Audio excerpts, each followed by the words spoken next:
Hello and welcome back to a brand new episode of the Pick a Side podcast. My name is Joel Moran and I'm here with River Brown, Angel Velez, Joel Dehls, and we have two special guests in the building, Carson and Logan from NerdSesh. Fellas, how are you guys doing? So wonderful. So great to be here. So great to see you guys again. Joel, I saw you just last week, but I haven't seen the rest of you beautiful gentlemen in far too long. So it's great to be here. Fantastic. It's a pleasure to be back, guys. So many handsome men in one screen. It's honestly unbelievable. They allow it. I'm excited to talk some ball.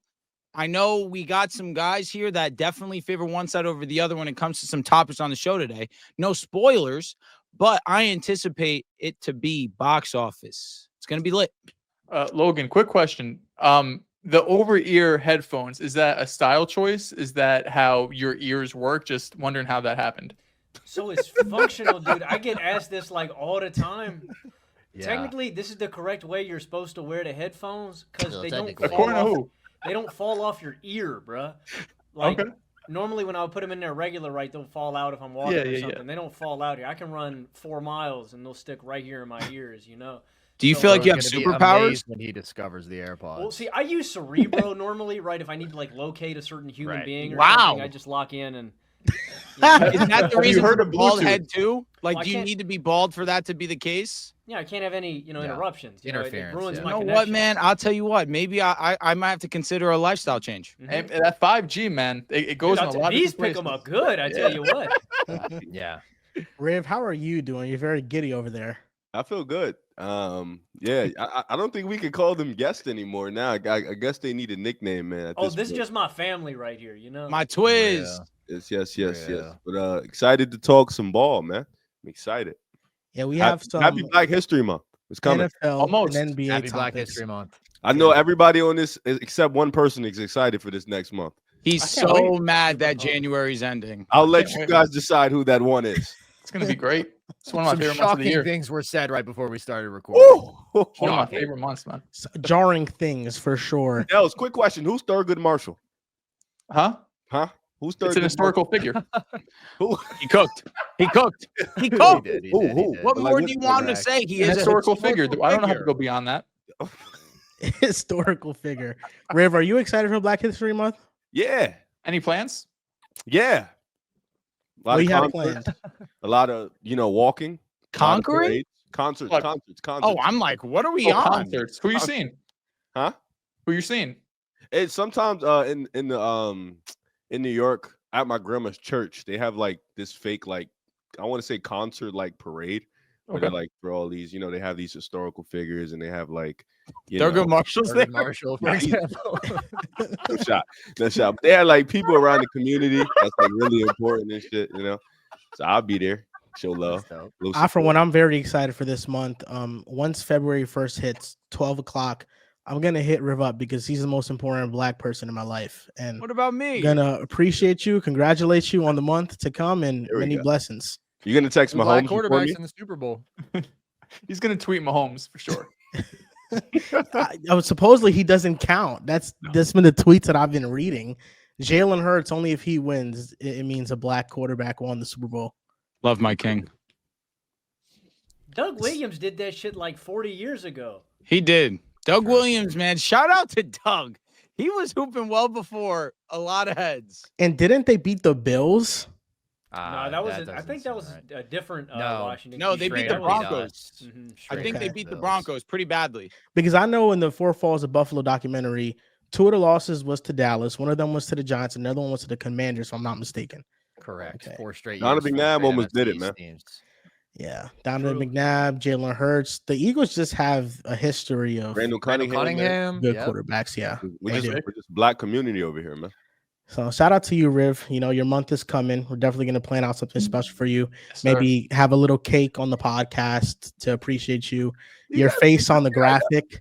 No, like, the month is all about you, dude.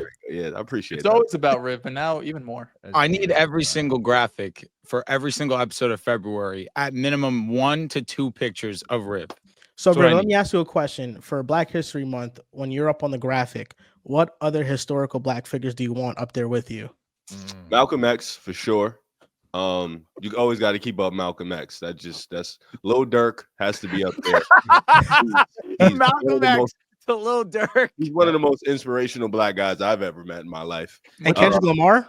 Oh No, no, Tupac, no, though. no. Tupac. We could throw Tupac up there for There, sure. honest. Marvin Gaye. You got to put Marvin Gaye up there. Mm. You know, we got to throw some Marvin Gaye up R.I.P. there. R.I.P. a legend. God. God. I would say some other names, but for obvious reasons in the judicial system, we can't. But some guys that need recognition, yeah, we can't. So say what Say- I'm say hearing that is word. the two living legends are you and Lil Durk. recognition. We're here. Lil Durk, it's just accusations right now, innocent until proven guilty. I believe he's innocent. Me too. So we're I here. believe in our system. Hopefully, that they can get the right decision here. So we have a combination of NFL and NBA topics on the show today. We're going to start off with NFL. The Buffalo Bills lost to the Chiefs again. They're 0-4 against them in the playoffs in the Josh Allen in the Mahomes era. How much of this loss are you putting on Josh Allen? Now, Carson, you've had a lot of time to sit back and think about this one. Do you put it on par with Lamar Jackson's 2 turnovers in the first half, or do you think Allen was much better and he didn't cost his team at all?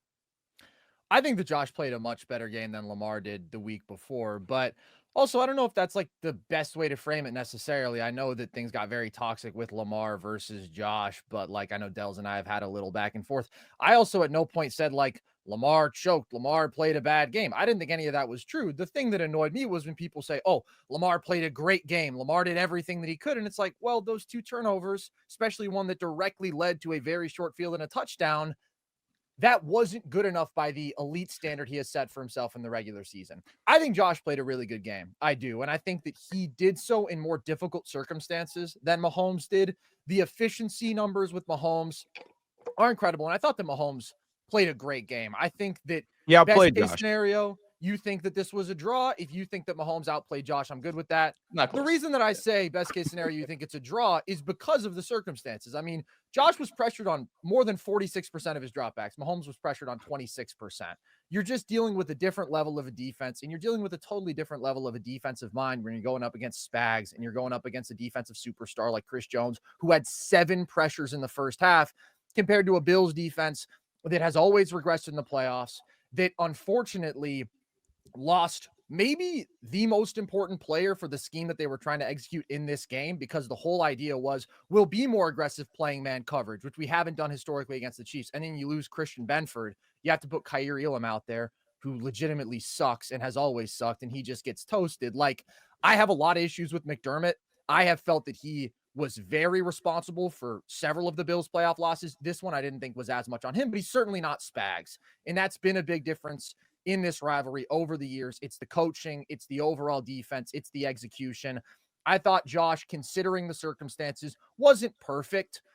And I think that like the first drive in particular, you look at just 2 wild, reckless plays in a row that he wasn't punished for. But from that point forward, I thought that he really was quite good. I thought he made a couple of A+ throws, the touchdown to Matt Collins, the 3rd and 13 conversion to Khalil Shakir. That was just an alien throw. And to me, he did his job throughout this game, and he did his job on the final drive. And it's like, you don't want to be in a 4th and 5. I cannot deny that.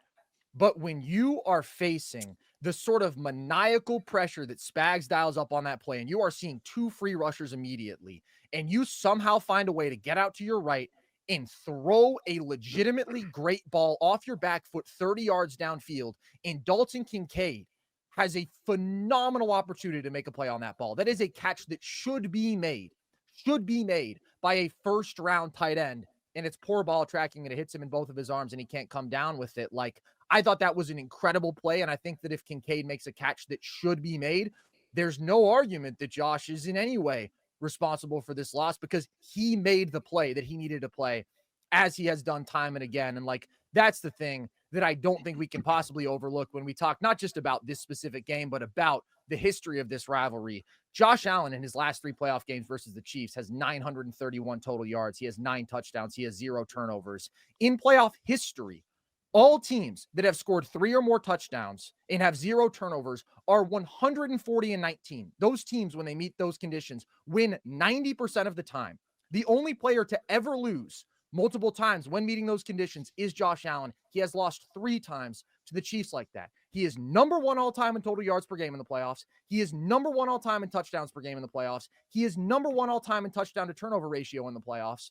The Bills in his playoff career have averaged more points per game than the Patriots did and the Bucs did in Tom Brady's playoff career. Like, this is a guy who has been a historic playoff performer, who has led dominant individual and team offense. And the only criticism that I think you can lodge against Josh over this playoff stretch is that he isn't Patrick Mahomes. If that's your feeling that Mahomes has been a little bit better, then hey, man, I can't disagree. I think that Mahomes overall is at the highest quarterback peak that we've seen over these last 7 years and is the greatest quarterback talent that we've ever seen, the level that he's at. But I do think basically over the last 3 matchups, it's been at least very, very close to a draw. And I just think when you do start bringing up a Lamar, like, we have to stop acting like, first of all, their overall playoff resumes are remotely comparable. And we need to stop acting like there is any comparison for this level of individual performance in any sport that I care about, NBA or NFL, that has not been rewarded with a championship. When you're talking about literally number 1 per game in all of these major statistics, that's what I think is so painful as a Bills fan. That's what's so frustrating. Mahomes is, again, as great as anybody that we've ever seen, but I do think the difference in this rivalry up to this point is the coaching. It is the defense. And it's some of these very little things on the margins where the Bills in 2021 play their soft-ass, weak-ass zone, and they let you get a field goal in 13 seconds when that should never have happened. And then Josh doesn't touch the ball again after he played a perfect football game. Last year, you have numerous key drops, the Diggs terrible drop, and then Bass misses a field goal that would have tied that game up. In this one, I still think Josh made the play and Kincaid didn't after Josh played a really good game in difficult circumstances. That's the difference to me right now in this rivalry. I think that the Chiefs are the epitome of pairing all-time quarterback play with all-time organizational excellence in coaching and superstar players elsewhere on the field. And the Bills only have one of those components. They just have the all-time quarterback, and that hasn't been enough in this rivalry. I feel like the biggest difference between these two is that one has Mahomes and one doesn't. Now, I know Josh Allen, he doesn't have as good of an organization, but I think Patrick Mahomes, outside of the 2022 divisional matchup, that's the only game that you can point to and say Allen might have outplayed Mahomes. But every other matchup, Mahomes has outplayed Josh Allen. And wouldn't you agree that in order to beat the Chiefs, you have to play your best game of the year? I don't think Josh Allen played his best game of the year. And I think he deserves much more blame for this loss because I look at the first half. First drive, 3 and out. All of those 3 plays were Josh Allen passes. All of them. He didn't start the game off well. No, you almost threw a couple of picks on that first drive. Yeah. And they were dropped. There were 5 drives in the first half. 3 of them were scoring drives. 2 of them were 3 and out. So first 3 and out was the first drive of the game. The next 3 and out were also 3 Josh Allen passes. You cannot have empty possessions against the Chiefs. And I feel like that was a difference in this game. Empty possessions. In the second half, 4 offensive drives. 2 of them were turnover on downs, and they leaned more into the run in the second half, and that's where they had their success. But overall, you look at the Bills' offensive drives, 44% of them were empty offensive drives. You can't have that against the Chiefs. Did Mahomes play this spectacular elite level game on the other side of the field? I don't think he did. But I think the number one thing that he did do, he was amazing. He was on target with all his throws, and he kept the ball out of harm's way. The Bills had multiple fumbles in this game that were all recovered by them. The Chiefs had a turnover. The Bills did not. You even had Josh Allen with a chance to go down the field and score at least a field goal to go into overtime, to have a lead, to be tied, whatever you want to call it. And he didn't get it done. And I know the 4th down play is what we're going to point to, but on 2nd down, a pass gets batted down. On 3rd down, he checks to a screen. George Karlaftis just makes an excellent play on Amari Cooper. And then 4th down, listen, I know we talk about the Dalton Kincaid not being able to captain stuff, and it was a very hard throw that Josh Allen made. But if you see that play from the all-22 angle, Dalton Kincaid was open the entire way because of a coverage bust. And Josh Allen, when he threw on the move, it's a very difficult throw, but Kincaid was running the other way where there was open space. If Allen could have led him further to that sideline, it would have been a better throw. No, he's talking. Kincaid had to. This He is not ran what you said like 3 days ago. because I saw the all 22 angle. We don't have the all Joel, 22 that's angle not at a our possible disposal. throw that you're describing. I want to hear him out. All I'm saying hear him is out. that Okay. Dalton Kincaid, he was running towards the sideline, and then he had to stop on the dime, retract the ball, and make that catch. Was it difficult? Should have he had made it? Yes, those are all yeses. But I look at this game, and I think this was far from Josh Allen's best game. I felt like from the gate he came out and he looked very nervous in this game. I agree with Josh Allen had an The first A+ drive. performance. The Bills probably beat the Chiefs.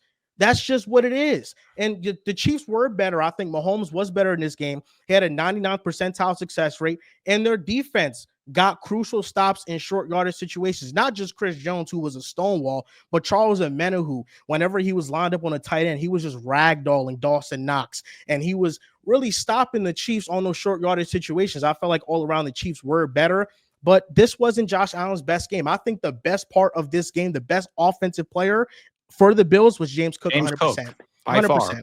By in this far. game. I don't agree with that, but I did think that James Cook was really good. Okay, by far is crazy. By is far, crazy. In James his Cook, touches, he when they- was amazing. He could not be stopped. And in James the Cook last was really 6 good. plays of the game, he was nowhere to be found on the Bills on the Bills field.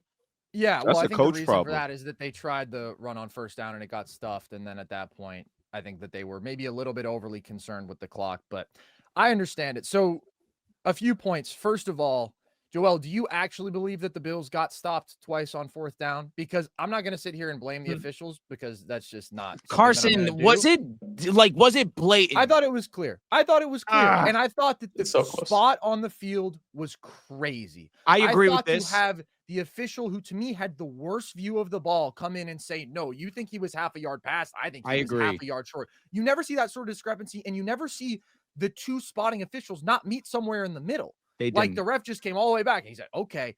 So I understand it's always difficult to overturn spot of the ball calls.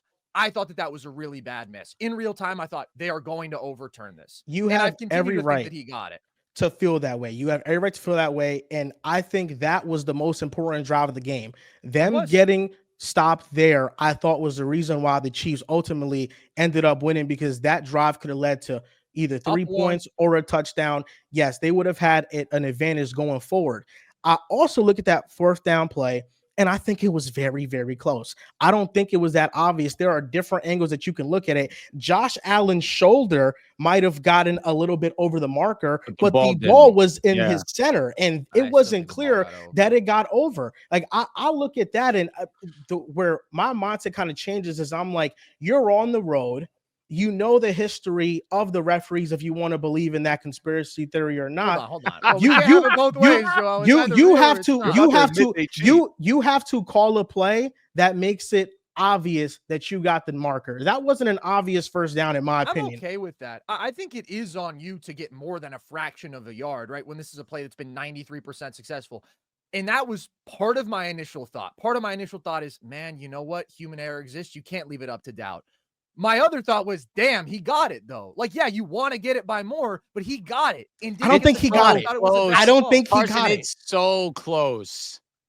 I think that if you ask objective people, and Joel, no offense. Okay, I'm a Drew, I'm not saying that Broncos you aren't. fan, Carson. I'm not saying that you aren't. I think if you listen on the broadcast, you listen to Gene's territory, to my perspective, I thought that it looked like not like an obvious. Why are we conversion, making but this I thought it was a clear complicated? conversion. Two refs indicated two different calls. It wasn't even that clear to the guys who were actually making the calls on Bang. the field. Agreed. One ref said it was short. One ref said he got I it. agree with it's this. really close. Yes, It was it's close. so close. Okay. I think he got, personally, I think he got it by half a yard, but I completely agree with your sentiment. You can't leave it up to the zebras in a big crucial situation like Zing. that. And I think it's more on McDermott in them not having the balls to move off of that play. I get how wildly successful it's been all year long. That's tough. But you just got stonewalled on the previous play. This Chiefs defensive front is the best aspect of this game. To me, I'm going shotgun in that situation. We're moving the pocket. We're rolling out right, and we're going to see if Josh can either complete a short pass or can just run it himself. So to me, I don't really have an issue with the call because it was so close, but I don't think we can act like it was definitive in any way 100%. either or. No, it wasn't. It definitely wasn't. And it just like kind of the same sentiment like Josh Allen outplayed Mahomes. Like, come on. I think that's ridiculous. That's I don't know any crazy. world Somebody where said you that. think- To me, the you guys have difference- listening skills. Nobody has at any point said that Josh. Well, you outplayed said it Mahomes. was about a draw. My you said apologies. it was- He Come on, said it's the degree of negligible. difficulty for it Allen is- was higher. I think it was significantly higher. He's pressured twice as much. He's facing Spags instead of Sean McDermott's tissue paper defense that's down its best corner and is trying to play that more plays man. small. Kyrie Elam's falling down. He's slipping all over the field.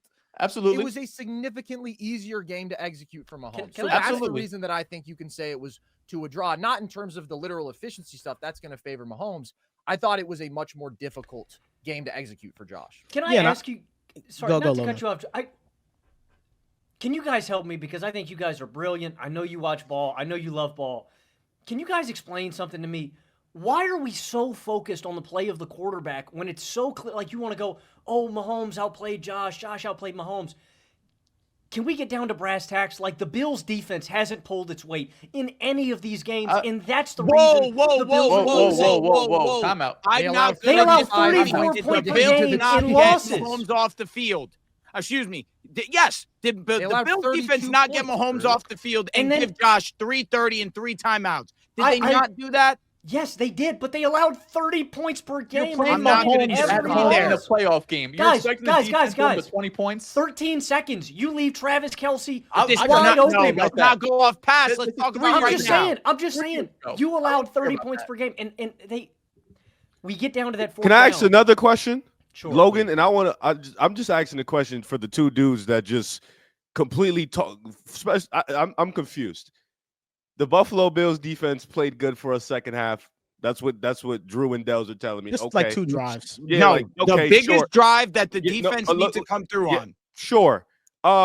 Question. I just have one question. Just one question, because Logan kind of want to ask a second question to that.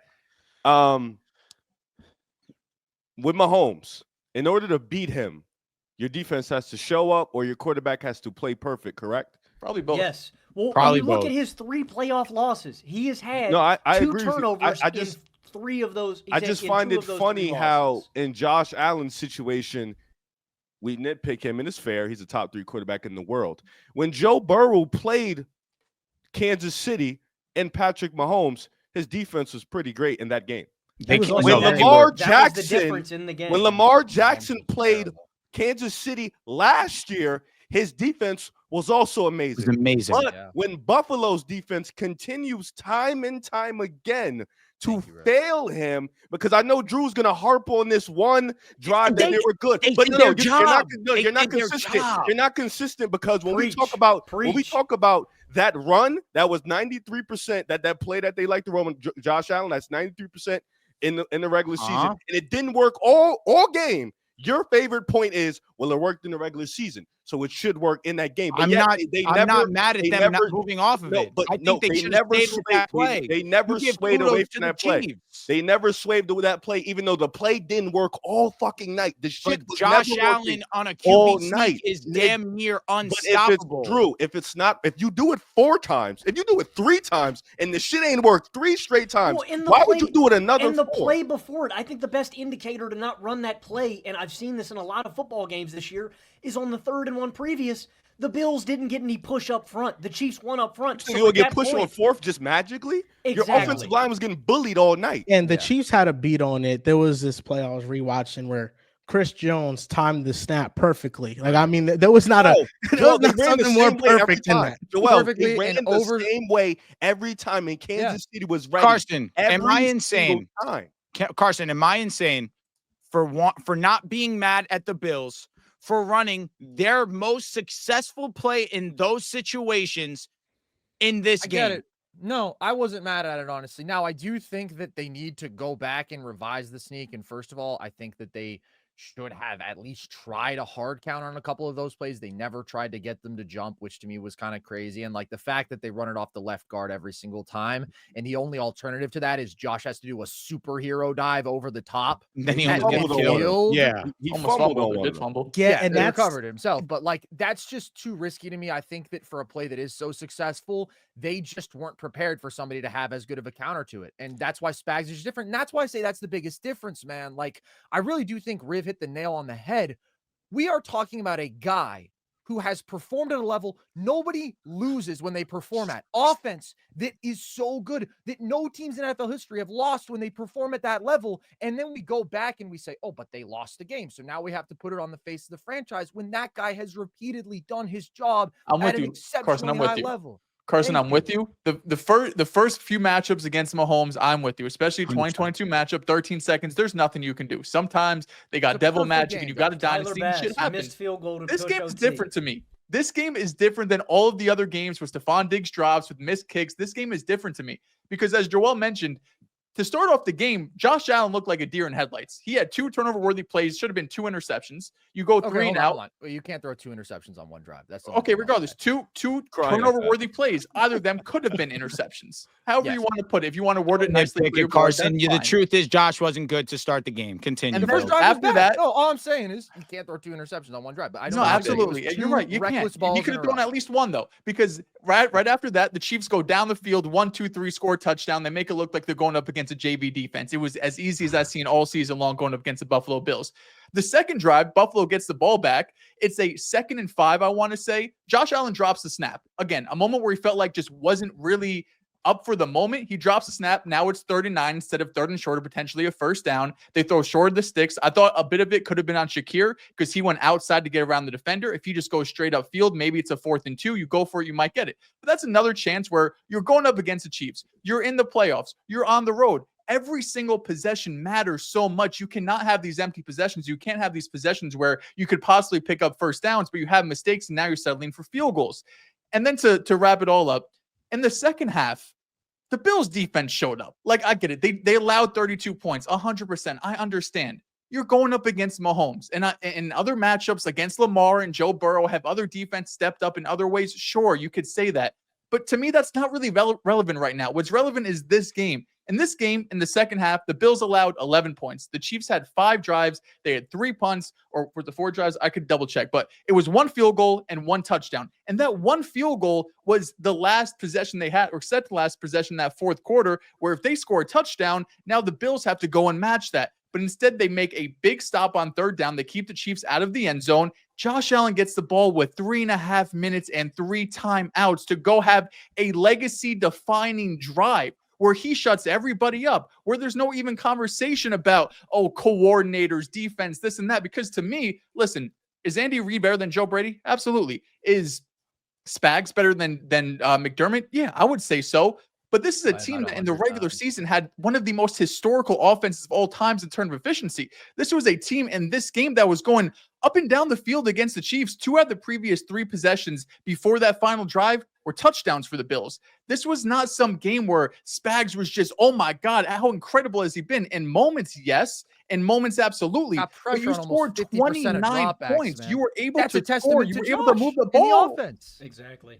Like, this was an offense that was amazing. And all of a sudden, it's like the quarter is not good enough. No, Josh Allen wasn't good enough. In the 4th quarter, he was not good enough. I mean, he made the throw. I just don't get why he makes the play. He makes the throw. And I want to give my thoughts on the play. First of all, I think you see the wind move the ball in midair. I played center field in baseball for a long time. It's hard tracking balls midair.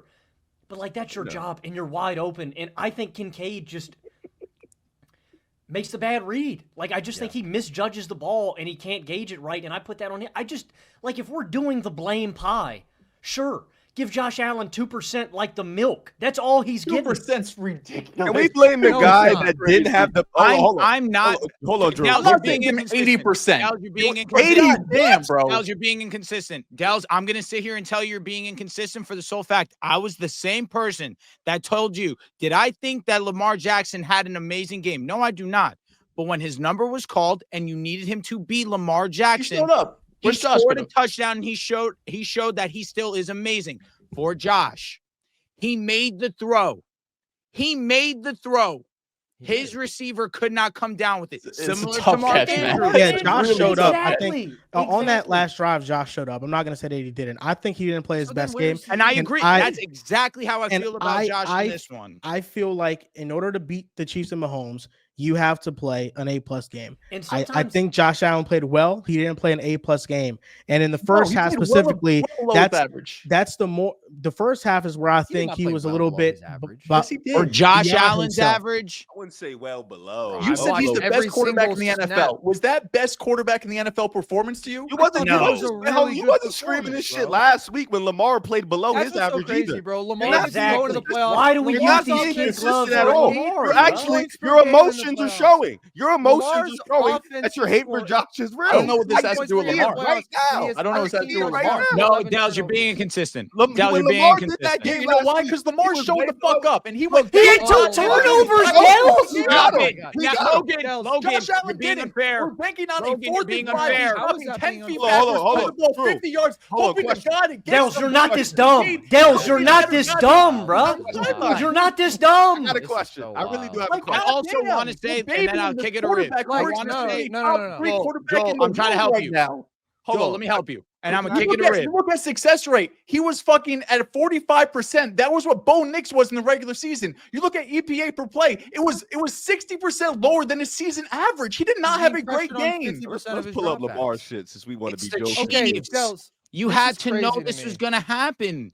It's the Chiefs. Oh, I did, but everybody called me so when crazy they because the beat the Chiefs Chiefs were earlier this number season, one oh, all year, it's the man. Chiefs. I agree with that, but nobody, if you're here on this panel right now and you're surprised that the Chiefs defense played a great game, you have no business being here. And I know all of us understand the game. The Chiefs defense was always going to be a huge factor in this game. Did that take away from Josh making plays? No, I think Josh did make some plays, but you credit the Chiefs defense for their defense on 3rd and short and 4th and short situations. But I refuse to sit here and listen to Logan, with all due respect, say Lamar had 2 turnovers when Josh was a beneficiary Are you of the guys Chiefs dumb, man? not Are you guys capitalizing dumb? on Hold up, his hold up. Oh my mistakes. god, Drew. dude. Josh had a fumble too, just got recovered. Bro, He he did. recovered it. I'm sorry, He there's no recovered luck it. involved in recovering your own All I- fumbles. and I'm not- If it but bounces see, around and but some offensive Carson, lineman falls on it, understand that's how you're lucky. hyperfixating You on the recover your own fumble, fumbles. but the interceptions, the near interceptions, hyperfixating. you're not Dehls talking just about. mentioned Those that. were bad, I objectively have bad said that throws. countless times. Here's the thing, Drew. That had zero impact on the game. I Yes, it agree with did. that. Yes, it did. Yes, it fucking No did. more than right. being a One of them three did. and out. One of- Because Immediately there were over. incompletions and you pumped the damn Yeah, ball okay, instead of okay, score. okay. No, Yeah, that's not. No, no, that's that- not yeah, why. That's 'cause no, Lamar's no. INT didn't lead to any Drew, points. no. That's not why. No, it's that. I agree with you, Drew, Dehls. Not on your result, but no, not on your process, but your result. The fumble mattered because it took him out of field goal range. That's what happened because they had an opportunity to get into field goal range. Or I think they were already in. When he did the fumble, he lost yards, which took him a little bit out. And, this year, you haven't really trusted They still Tyler got the Bass. field goal. No, it was one of the drives where it took him. I feel like at the out end of the day, field goal. They like never took him out of field goal. Lamar Jackson got down the field and was able to score, and the 2-point conversion was dropped by Mark Andrews. But at the same time, you cannot say that Josh Allen did not show up on the final drive when he threw Thank a you. catchable ball. I agree. What I And don't he scored understand 29, and he led 4 touchdown drives, and it could have been more, right, if they do get the call on 4th. And also, Joel, you mentioned the 3 and outs in the first half. First one was on Josh. Second one, Curtis Samuel dropped what could have been a massive gain. Can I ask you a question, please? Yes. Dehls, you've been calling Joe Brady an elite offensive coordinator all year, correct? Yeah, he was. He has. Why been. wasn't the best offensive player of the game in the last drive? Because listen, we're up here to do a job. I get it. You hate Josh. Cool. I don't hate Josh. No, To me, it's he's the fine. second or third best quarterback in the world. It's fine to me, but it seems like we are fixated on Josh Allen. He's the quarterback. That's cool. I don't like. That's fine. But can we talk about also the other factors of why they lost? No, I'm with you. And I think Carson mentioned it. They ran the ball in the first play. They got negative yards. So now you're just must pass situation. So you're bringing in your third down bracket. You're bringing in Ty Johnson, who's a better pass protector. I think that's the logic. And a better I also pass. don't think ran the ball. Joe. First down, they ran the ball, not second down. Second down, it was first down, a you ran the pass ball that got with batted Ty down. Johnson. I actually, when I rewatched this, I don't think Joe Brady called the bad game. I just thought the execution from the Bills' offensive personnel was pretty bad. I thought he called things that were there, and the difference between the Chiefs and then the Bills are that the Chiefs executed their game plan better, and the Bills really didn't. You know, Do we like the screen call on third down? It made have sense. no There was numbers. It was a numbers advantage because the reason why that screen was smart was because Josh Allen noticed all the bodies at the line. It was a mugged up look. They were blitzing. And what that means is that on the back end, you're going to get a mismatch. You have a numbers advantage. Why that play was stood up and stalemated like it was because of George Karlaftis. If you look at Amari Cooper caught it and he got his 4 yards. Karlaftis comes all the way. Amari Cooper all year. That's another thing that I'm saying. Karlaftis comes from the edge and chases down Amari Cooper, who then, when in the midst of a player getting blocked, has to jump over him, and then he makes a tackle by his legs. On third down, I don't like. You want to give the ball to your quarterback to make a play. So you were putting it in Amari Cooper's hands to make a play instead. That's kind of where you lose me. Here's my take on it. So I have mixed feelings because it was absolutely conventionally a really good play call because they have numbers against the zero blitz. And like, if Amari Cooper just doesn't slip, that could have been a touchdown, man. Like there was room to run there. Karlaftis makes a great play, but if Cooper doesn't slip initially, he can't make that play. Like he's just gone and it's a big gain and it's a first down easily. You know that outcome. At the same time, he is Amari Cooper. He's not the shiftiest, quickest guy in space. And yes, there is the thinking of like, okay, this is the right play call to call the screen here against the zero blitz. And worst comes to worst, at least we're going to make this a more manageable fourth down. So we're not looking at 4th and 10, or maybe even we go backwards. Now it's 4th and 15. And now we're fucked at that point, right? We need just something crazy to happen. I get that. At the same time, it's like, do I want to give Josh 2 chances to be a superhero instead of 1? I kind of do. And so I lean on the side of, I would have preferred if they didn't go to the screen there, but it's Josh who checked to the screen. And I don't think it's a bad decision. Like, we can't just be so results-based to not acknowledge that the process was actually pretty good and the opportunity was there for that to be a big play. So I didn't really think this was a bad game that Brady called. I loved the just power run drive, the first touchdown drive of the second half. And then it was there on the next drive, man. They were moving the ball and you get to 4th and inches and you don't listen. This game doesn't change anything about Josh Allen. He is still, if you want to call him the best quarterback, second best, whatever, that's fine. He didn't play. He didn't have 4 turnovers. Well, he's not the best. It had to be number 2 or 3. It's just. Well, thank you, Joel. Carson, relax. Look, he's number 2. I know what being a fan is. I know what it is. It's just Mahomes, number 1. Yeah, Carson. He's not Mahomes. I'm fine with that. Listen, I will never argue against that. Although, as I said, I think that the 7-year peak that Mahomes is at. No. I'm telling you, I could never have a problem with anybody saying that Patrick Mahomes is the best quarterback. You can't. I also think it's justified to say that Josh is the best quarterback. I don't know how the level that he played at this year. Don't get me wrong, Carson. I've been up here saying Lamar's the best, like whatever.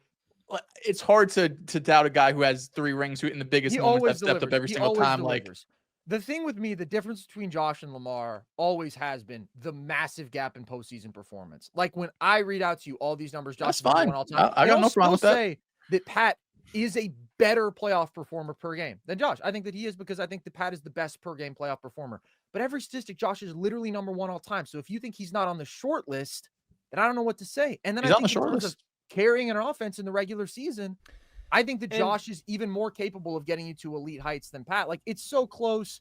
I considered like, do I think that I should change that take and that Mahomes is the best quarterback in football? And like, it's so close that to me, it's a coin flip. But I do think that Josh had the better season in totality.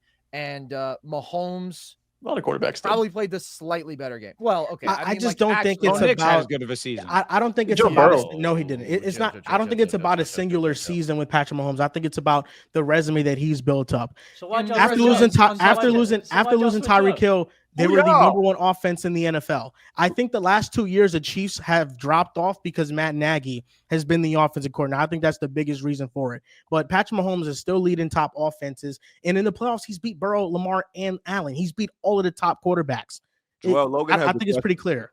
Joel Logan has a question for you. Yes. I'm not going to flex because it's not a hot take. I've had the Chiefs at number 1 in my power rankings from week 1 to this day. So why did you guys switch up? Like, what is I don't get, because I know, I'm not even saying y'all. I'm not saying Drew. I don't know about Dehls. I don't know what he's been on. I know Riv's been consistent.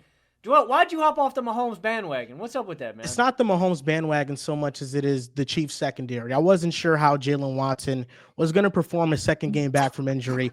And I thought the secondary for the Chiefs was very bad towards the end of the season. I didn't believe in it. And the offensive line, Joe Tooney has went out there to left tackle, but Joe Tooney at left tackle hasn't been that good. He's been better than what they had before, but against better edge rushers, he still very well gets pushed around, and his technique is not the best out there. So those things all factored into it. You know, did I think that the Bills were only going to get pressure on Mahomes 25% of the time? No, I did not. You know, I thought they should have definitely pressured him more. But in saying that, I thought the Chiefs, their defense performed at an elite level. Mahomes performed at an elite level. He had a 99 percentile success rate, and they won by 3 points. And Josh Allen had a chance on the final drive, the Bills' offensive possession, to go down and get a field goal or score a touchdown. So the results of this game with a different play going different here or there could have been an entirely different outcome. So I don't think picking the Bills was more a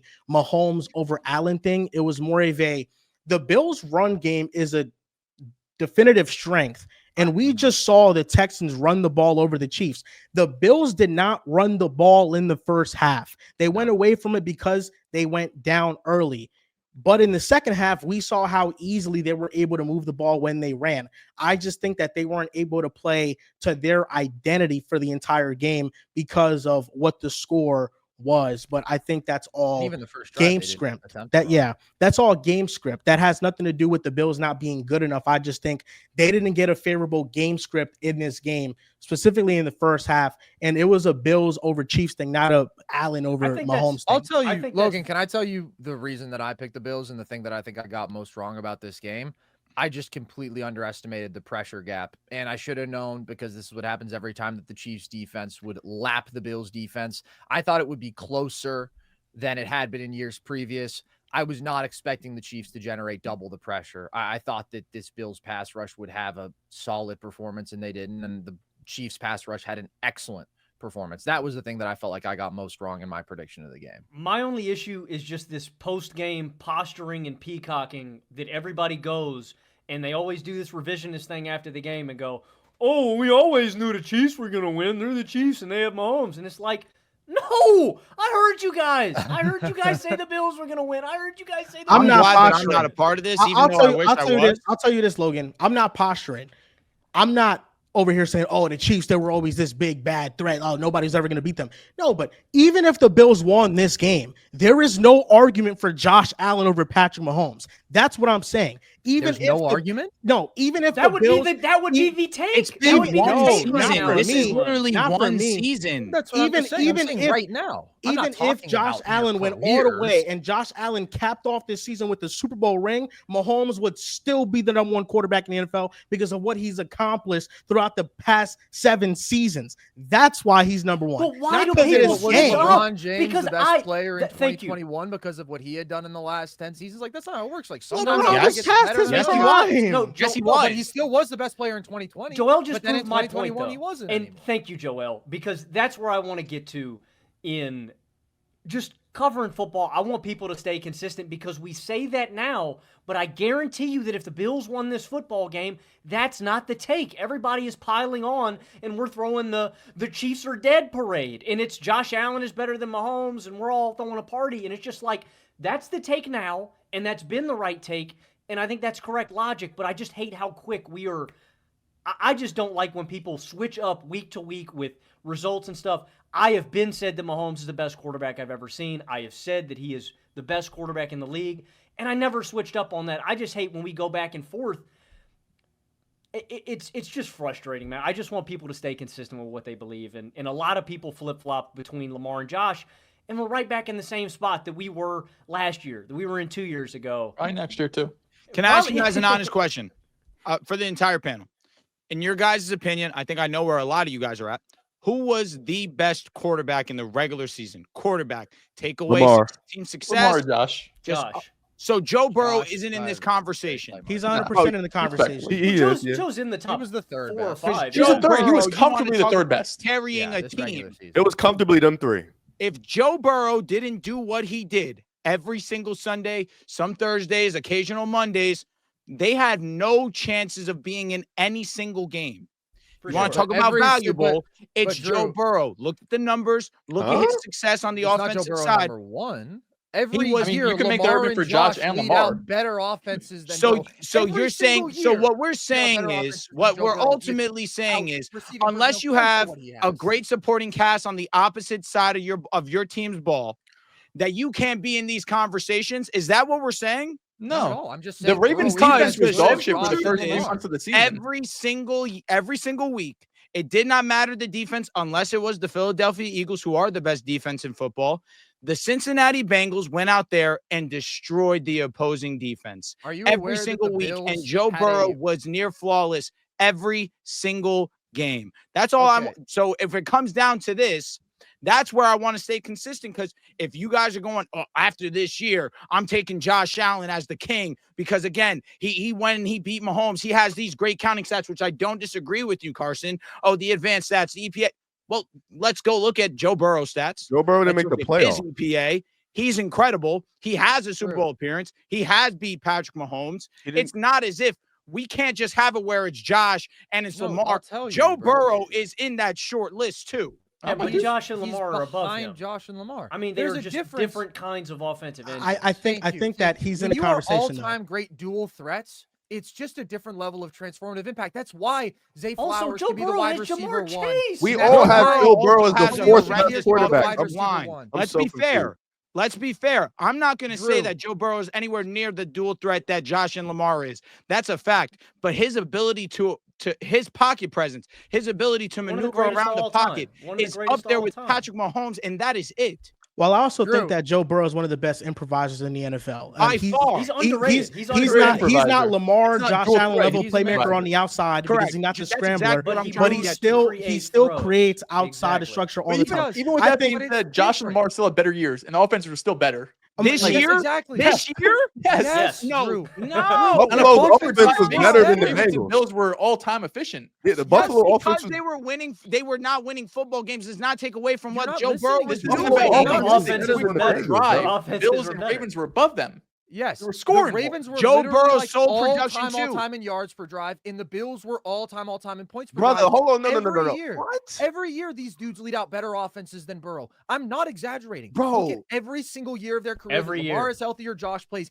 Every single year, Drew, they lead out better scoring offenses, and it's because they're just different. They are all-time great dual threats, all-time athletes, and they have a different ability to enhance their situation. Burrow is an amazing pocket passer. Yes, he's a good improviser, but he's not close to those guys out of structure because they're freaks. Like, I think there's a strong case that Josh and Lamar are the two most impactful regular season quarterbacks ever because you can put any personnel around them and they will get you to score 28 to 30 points per game. I just feel like It's in this unprecedented. conversation with Joe Burrow, we always overlook the offensive line. The offensive line is one of the worst in the NFL. Horrible. I think we have to bring bad. that up because it takes a lot away of what you can call offensively. They can't run the It ball. also They haven't helps been. a But lot They that haven't has been. weaknesses. Lamar and T. Higgins. Yes, Exactly. it helps that they have them, but it Helps a doesn't help lot. as much if you Helps had the a fuck great out. offensive line and a balanced attack. If you have an all-around balanced attack, that helps a lot too. Joe Burrow's stats, even when one of those two dudes don't play, he puts up MVP caliber numbers. He still has a pass rating of over 100. So even when one of those guys is on the field, Joe Burrow is still putting out elite level production. So it's not like he needs both of those guys. One of them, and he's still going to be Joe Burrow, whether it's just T. Higgins and no Jamar shit. Chase, All or better than Jamar Chase Amari and no T. Cooper, Higgins. Khalil Shakir. The Yeah, final I mean, drive of James the Ravens Cook Bills just led game, the it was league in Anthony touchdowns. Miller, Derrick Rashad- Henry is wasn't a first there was ballot Hall of nobody Famer. out there. And when it comes to Joe Burrow, I will say, I mean, but from this season, I do think Lamar Jackson was the best statistical quarterback in the NFL. I'm fine When with this. watching all of their tapes, Joe Burrow was just as impressive on a down-to-down basis this year as all those two guys. Sure. Just 100%. as impressive. I don't think there's a gap between them. I think they're all in the same tier. They're the next three up, and I think Joe Burrow belongs in that conversation. And when we talk about who do we trust more in the playoffs, I would go Allen, Burrow, and then I go Lamar. I think Burrow, he has more trust from me in a postseason setting than Lamar Jackson.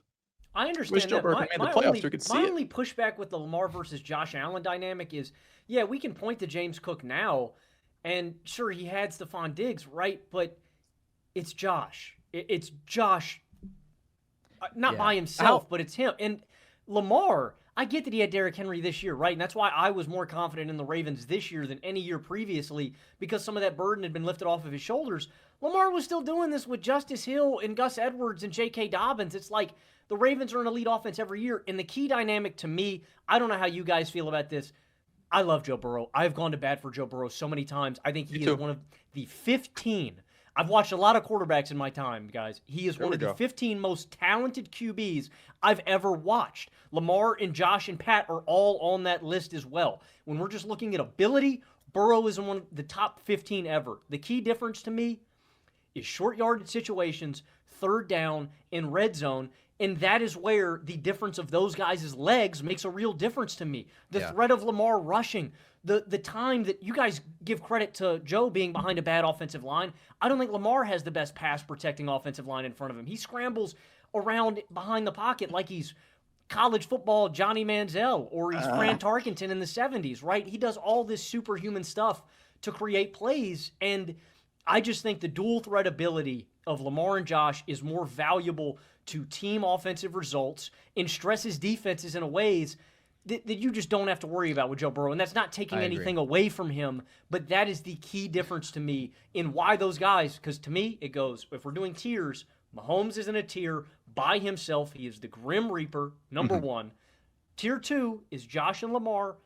And then tier 3, maybe Joe Burrow can be by himself. But it's not, Joe is not in that group. And I'm just saying in terms of team offense and individual offensive engine ability, there is a difference to me between those guys. I agree. I think Like, if his how many offensive arm was slightly better, he would be a little bit more of a presence rushing the football because he'd have more time. You're saying, I mean, it's just not in remotely comparable to Lamar and Josh. No, I'm not. Am I trying to say that? Absolutely not. Lamar's the greatest rushing quarterback in the history of this game, and he just figured out last year how to be an elite passer. Josh Allen, obviously, we know that he's great, but Joe Burrow is, of the three, the best passing quarterback. I think that to me, I'm taking Joe Burrow and his arm easily. I think that there are. I'm taking Burrow over Lamar for the playoffs. I just feel like there are 4 phases of offensive football that we talk about. It's quarterback and offensive line, receiving weapons, and then running game. I think the Bengals have 2 of those 4. I think they lack a run game, and I think they lack an offensive line. But whenever Joe Burrow, most impactful quarterbacks for the run game ever. I understand that. When you look at Burrow, when he's been healthy, the Bengals have had the 7th, 7th, and 7th ranked offense in terms of points scored. So it's not a top 5 unit. But I also think that if Burrow had a better offensive line and run game in front of him, then the offense 100%. Could easily be a top 5 unit. 100%. And then we're talking about the offensive output being as good as those guys. Probably number 1. I mean, not everything. Not everything. If he had more days Josh and Lamar. Josh and Lamar haven't had these loaded groups, and yet every single not even year, close. they lead out. It's not about having everything. It's about having a glimpse of support. Lamar Jackson, since he's been on the Ravens, has had a great offensive line. They always rank top 10 within offensive line groups since he's been healthy. Running backs, for the most part, it's bad. The running backs, because Lamar makes no doubt. The coaching with Greg Roman was bad.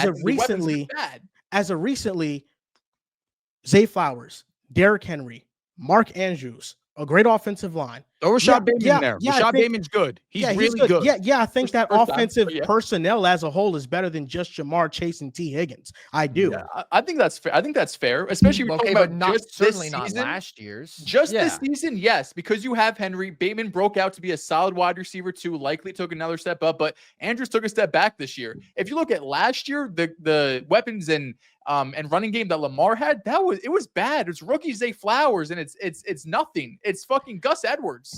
And this is the first year that Josh has had a really good offensive line, and everybody said that the Bills' offense was going to regress because they lost Diggs and Khalil Shakir was going to be the number 1 receiver, and half of NFL fans hadn't heard of that guy. And then they became the 5th offense this century to average 3 points per drive when Josh was on the field.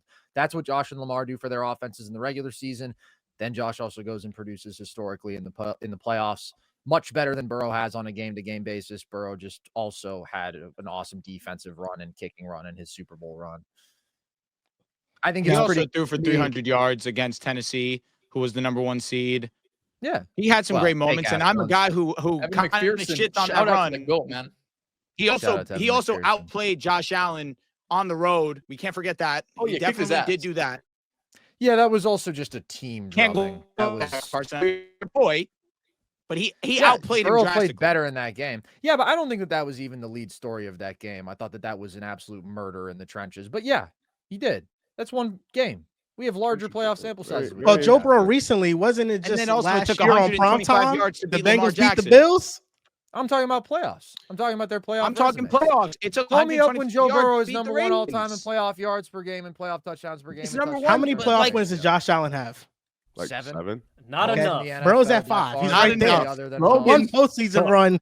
He got it.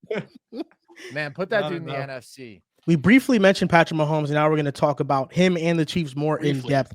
Do you think that the Chiefs are the greatest dynasty in NFL history? Logan, I'll bounce this one over to you. Nuts. What do you think? You're the one who's been so consistent on KC all year long. You get sick of the double narratives that's been happening. What do you think about this team? You think they're the greatest dynasty ever?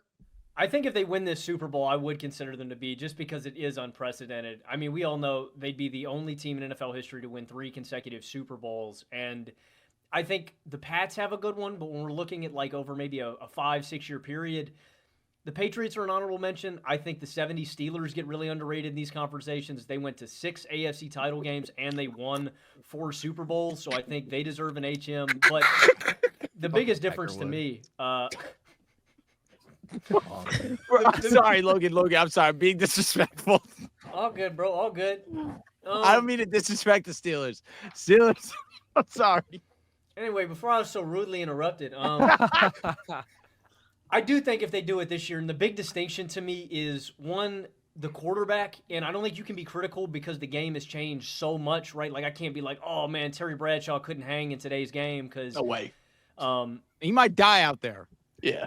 If you put him out there today, yeah, he would Yes. die. No, not the 80-year-old Terry. Okay, got you. 80-year-old Terry gonna say, would that'd put be him in fucked like first up, place. bro. See you later. R.I.P. He would Well, not know listen. where he is. No. when we zoom out to like just how great this team is top to bottom, the greatest quarterback of all time, a top 3 coach of all time, a great defense, like I don't know if there's any comparison. I do think they're going to be the greatest dynasty ever if they get it done on a Super Bowl Sunday. I feel like the only team that's comparable is the Patriots, but they had like 2 different dynasties in one. I think in terms of sustained dominance, the Chiefs aren't there because the Patriots from 2001 to 2018 pretty much were in the Super Bowl or the AFC Championship every other year.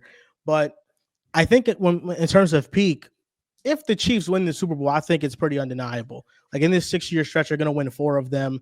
Mahomes has already accomplished more than any other quarterback outside of Tom Brady in NFL history in this 7-year span. I think it's pretty easy that they're the best. And the number one underrated thing that I think it's overlooked when talking about how they've built their team is also it's a props to the Eagles too, because they've made the Super Bowl twice in the last 3 years. It's drafting. You look at KC's drafts, they've been able to replace standout players. Charvarius Ward replaced by L'Jarius Sneed and Trent McDuffie, and then L'Jarius Sneed leaves and you replace them. Jalen Watson ascends, Nick Bolton in the draft, Leo Chanel, George Karlaftis. They're able to really draft well, and I think this all really started after the Super Bowl loss to Tampa Bay, where they needed to rebuild the offensive line, and in that offseason, they drafted Creed Humphrey and Trey Smith, and they signed Joe Thuney. Like, this has been a great all-around building of a roster, and when you have the coaching infrastructure and then the quarterback in place, it just makes it so you can have a sustained level of dominance for a bunch of years. So I feel like that's the thing that gets overlooked, but if they win this, I think it'll be number 1 all time over the Patriots in terms of peak. They have as good of an argument as anybody. I think. Go ahead, Drew. Go ahead, Joel. No, Joel, I talked so much. Go ahead. No problem. Riv, unless you want to speak, because it's almost your month, I want to give you the floor. Yo, that was really you, because you saw how Joel jumped right on it. He didn't even give you no offer. There was no thought process. Nobody was going before No. him. He's like, nah, this, you feel me? This big bro. I got to talk about him. Quick question for you guys, because I feel like I agree with you, Joel. I do think they're after this three-peat, like they're gonna be solidified as one of the greatest dynasties ever. I wanna ask you a question. I know NBA and NFL is really hard to kind of mix and match. Do you think they're just in just terms of NBA and NFL, if they win this three-peat, considering how hard it is to continuously go back to the Super Bowl and even back to an AFC Championship game, would you consider this the greatest dynasty in both sports? Russell Celtics back in the day. We're not counting that. Talking about you feel me? No. Not the pioneer era. I still don't think it's the best football dynasty, man. I mean, I would still take the Pats. I think it honestly depends on what you value and maybe even what you consider a dynasty, because when we talk about the Pats, you're talking about 6 Super Bowls from 2001 and 2019. So that's obviously a much longer time span. If we are going to talk NBA dynasties as a comparison, this to me is kind of like the Warriors, where they win 4 titles from 2015 to 2022, right, in that shorter span, versus the Spurs, who win 5 titles, but it's all the way from 1999 to 2014. I think that at their absolute peak, the Warriors are the more dominant, but which dynasty do I think is more impressive? I definitely think it's the Spurs to win 50-plus games every year for almost 2 decades. I like that comp. That's how I feel about the Patriots. They are more accomplished in total, and from 2001 to 2019, bro, they won 76% of their games. Next best was the Steelers at 64%. You're talking 9 Super Bowl appearances in that time, 6 Super Bowl wins. If we're talking about any 6-year span, if the Chiefs win this year, yeah, that's the best 6-year span in NFL history. But they've got an 18-year span to compete with. And I just don't think they are at that level yet where the totality of what they've done matches the totality of what the Patriots did. Dehls? You look at the Patriots, they won 3 Super Bowls in a 5-year stretch from 2014 to 2018. So I don't think you can overlook that. Do you think this is the most 3 and 4 before that respectable dynasty in history? That's part of it, because the Patriots, the one thing that they have that, and I don't know just because I'm a Jets fan, they cheated. They don't have that the cheating and all the scandals that got going on. The refs, true, but the Belichick, the hoodie Belichick, just kind of that what's the Star Wars Emperor, Dark Emperor? What the fuck is it called? Palpatine. Facts. Yo, what the? Okay, that was not what I was thinking of at all. Anakin? But they have this No, the Patriots have this. I don't know. He's a them. casual. That's why I say that. I don't. I have no idea. It's like a Dark Emperor or some shit. Yeah, Regardless, It is Palpatine. Okay, Bro, sure, Palpatine. But the Patriots had this darkness over them that just they were such the bad guy every single time. And again, I don't know if it's because I'm a Jets fan and I had to sit through it my entire life, and maybe Drew is the best one to compare it to since he's dealing with it right now. But I think it's too soon, because if the Chiefs end up winning the Super Bowl, right, we're talking about 4 chips in a 7-year span. That's something New England never did. Never had 4 championships. They had 3 and 5, right? They came close, but not 4 and 7. The Steelers did. Steelers did back in the day. 4-8, shout out to Pittsburgh. We don't care. Respect legends. They won 4 in 6. No, that's They impressive. won 4 in Logan, 6. No, absolutely. Stop. Absolutely. I think the 2 big differences is, number one, the Chiefs aren't even halfway in terms of length of what the Patriots did over a 17-18-year stretch, right? We're talking about the Chiefs over a 7-year stretch. And 2, New England did go a decade without winning a championship, right? They did go 10 years in between, that first stint with Tom Brady where it was really defense focused. And then that second stint with Brady, of course, he was New England, but the second real championship run they went on, whereas Brady just, putting up numbers across the board. So the fact that they went a decade in between, I think, plays a big part in it as well. Those are really the 2 contributing factors, because right now the dominance the Chiefs are doing, where Patrick Mahomes entered the league and the least he has done in those seasons has made a conference championship game. And to be fair, Brady did when he first got into the league, won the Super Bowl first year, second year they missed the playoffs, and they went back to back. So it wasn't, 3 championships in 4 years, amazing, did miss the playoffs once. But the floor that right now they're showing, where they're basically a shoo-in for the conference championship every single year. They've been the 1 seed majority of the time. Of course, Baltimore got in there once. But what I'm seeing right now, outside of just the kind of negative aura that the Patriots gave me of just how much I fucking hated them, that's really the only thing I'm giving New England, because they really felt like the bad guys. They really felt like the entire world hated them. And I feel like the Chiefs are entering that, but Andy Reid's such a likable guy, and it's Who the likes him? cheeseburgers. They have entered that, brother. He's nowhere near Bill Belichick in terms of just absolute hatred, because Belichick's always miserable. He fucking hates the media. There was just so much about them that made me hate them that went beyond just beating the Jets every single year. I will say, they cheated, bro. Yeah, they did cheat. Well, the revisionist stuff that's happening now, where people are apologizing to the Patriots fans and being the Chiefs are so much worse. That's crazy. Those people literally have no memory, or maybe they're 12. But to your point, Dehls, like the Kansas City floor is insanely high, but so is the Patriots, man. Brady made 13 conference title games in 18 seasons. Like, that's just number one to me, man. It's just a question of longevity. It's nothing to do with being Mahomes is 7 for dominant. 7. It's just he is, which is unfucking believable. Give me a few more, and then I think that they'll be there. I think they. I absolutely got have the I got ability a to be couple there. arguments for I got a couple arguments for both sides. I'll say the idea that they cheated, that moves me, and I can see where you guys are coming from. But Joel, you mentioned how well the Chiefs draft, and that's undeniable. But what sticks out to me more than anything was that if Bill had a problem with you, he clipped you. He didn't even think twice about it, and he sent you to another team. Chandler Jones got traded to Arizona. And he was Jamie always Collins, right. Jamie Collins got traded to the Cleveland Browns. In the Super Bowl, it costed them it probably ended up costing them that game versus the Eagles, but he sat Malcolm Butler. He didn't take anyone's shit. It was his way or the highway.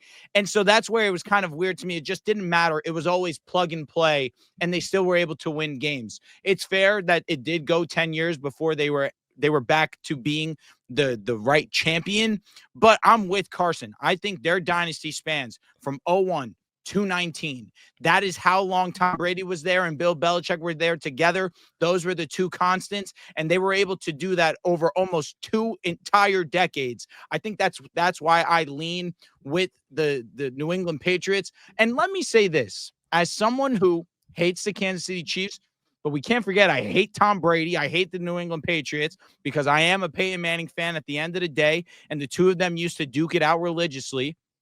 That second stint where they went and had the 3 championships from 2014 to 2018, 2019, that was actually not the worst time of my life watching football. I didn't hate Brady as much. It was also a part of me where I kind of came to the realization, all right, Peyton's not better than Brady. Let me just enjoy what I'm watching. But that Seahawks Super Bowl was incredible. That Super Bowl versus the Falcons was arguably the best game we've ever seen. I think that Seattle game was even better, actually. I think that's legitimately the best game ever. And then you obviously have the most boring Super Bowl of all time against the Rams, where I can understand the Chiefs dynasty is look at the competition that they've gone up against en road to winning a Super Bowl. Last year, where you had Mahomes on the road against Buffalo, against Lamar Jackson, and then, of course, going up against the San Francisco 49ers, wasn't favored in any of them, beat all of them. His first Super Bowl being down double digits in every single game, going to win a championship. They've just had some insane runs where I can understand you going with the Chiefs, especially if they're the first team ever to three-peat. But it's a fair question to ask if you think that they're the best dynasty in all of sports. I would not be a fan of the Yankees if I didn't throw them in here. They obviously did three-peat 98, 99, 2000 in baseball, 162-game season. For you to have that level of dominance, I think that is, in my opinion, one of the best, if not the best. But 6 championships in basketball in 8 years also Chicago Bulls. But I'm with you, Carson. I understand longevity, and that's where I do have to go with the New England Patriots. Hey, man, Mets won 2 between 69 and 86. Can't forget that. Real, what do you think Irrelevant about ass this? team. Where do you fall on this conversation? I liked Carson's comparison when he compared kind of the Patriots to the Spurs with Tim Duncan and Greg Popovich, how you have the two older, a lot more boring, a lot more look miserable all the time and tight end and like military style over there. And the longevity of the Spurs with the longevity of the Patriots. The Chiefs do feel like that new toy in the block, like Golden State, the new fun, hyper, excited young guys winning championships. So that's a dope comparison. I think I lean longevity when it comes to dynasties. I think dynasties, you have to lean in longevity because it's about how long you have dominated. The best dynasties are usually the ones that last for long or win multiple titles on multiple titles. So I think for me, I would probably lean the Patriots side because of just how long they were dominant, how long you were able to keep the nucleus together, which was Tom and then Bill Belichick. Because usually, what I'm saying, coaches get fired. Coach, like realistically, only Sean McDermott, Harbaugh, and Baltimore Ravens, and Andy Reid have been a constant in those top 10 quarterback coaches. And with Tom and Bill, they were constant. They were the guys who stayed there, and they've been They did it for like 15, 16, 17 years. So for me, I'd leave Patriots for longevity. I'm a big longevity guy in these conversations. I feel like Rick can last a while, man. He could go. He could Yo, go. I thought I was muted the whole time, yo. the dynasties since 2000s really. And I'm sorry that I'm gonna kick the Spurs out, but they belong in this conversation. So let me just bring them in regardless. The Spurs, Patriots, the Warriors, and then the Chiefs. I do think that the Chiefs are the more respectable of all these. The Patriots cheated. The Warriors called up Kevin Durant to get some help. The Chiefs have never stacked the deck like that. What is not respectable? They traded Tyreek Hill. No, the Spurs are very respectable. Yeah, thank you. The Chiefs traded Tyreek Hill. They traded L'Jarius Sr. There wasn't some Warriors move where they just stacked the deck and we just knew who was going to win the NBA Finals for 3 years after that. Okay, but they weren't a dynasty until they got KD. The dynasty is with Kevin Durant, brother. Has Patrick Mahomes ever done a 2022 Steph? I don't think so. Yes. I don't know. He did it last year with a bum ankle. I was going to say, agreed. The one against the Eagles, that's his 2022 Steph. I agree. Actually that feel 180 like yards? there has to be a downfall before you even pull off a 2022 Steph, which hasn't happened. Like that's part of what it was like the resurrection. Patrick Mahomes had 180 yards in that Super Bowl. Steph averaged 35 in a That's fight. because of where the ball was placed on the field. And he pulled the Josh Allen. How Josh Allen beat the Ravens. Mahomes had a Josh Allen game against the Eagles. We don't call that. No one talks about it, Riv. No, but I'm not saying Jalen Hurts outplayed him. I'm not. Oh, he did. He did. Badly. He had a fumble that led to points. Oh my God. With 8 minutes left in the second quarter, I don't want to hear it. When we Mahomes doesn't have the total yards output because of the field position of that game, but every drive that he had was pretty much perfect. Like he didn't have one flaw. He didn't have one drive that was a bad drive. He was amazing. As the Josh Allen guy, the game that Mahomes played in that Super Bowl was a lot better than the game that Josh played against the Ravens. Like Mahomes was really impressive. Mahomes played a really fucking good game. Josh. Yeah, like you look at the Chiefs. They haven't been caught cheating. Whoa. They don't get help. I'm joking around about Josh Allen. He's about to have a heart attack. I'm just joking. I almost did. But my you look point at was that Mahomes was awesome in that game. But Carson, you look at the Chiefs' dominance. They're not cheating like the Patriots. They haven't stacked the deck like the Warriors, and they don't get help from referees. So those are three things that don't go in their favor. They're winning this off of pure skill and dominance, Carson.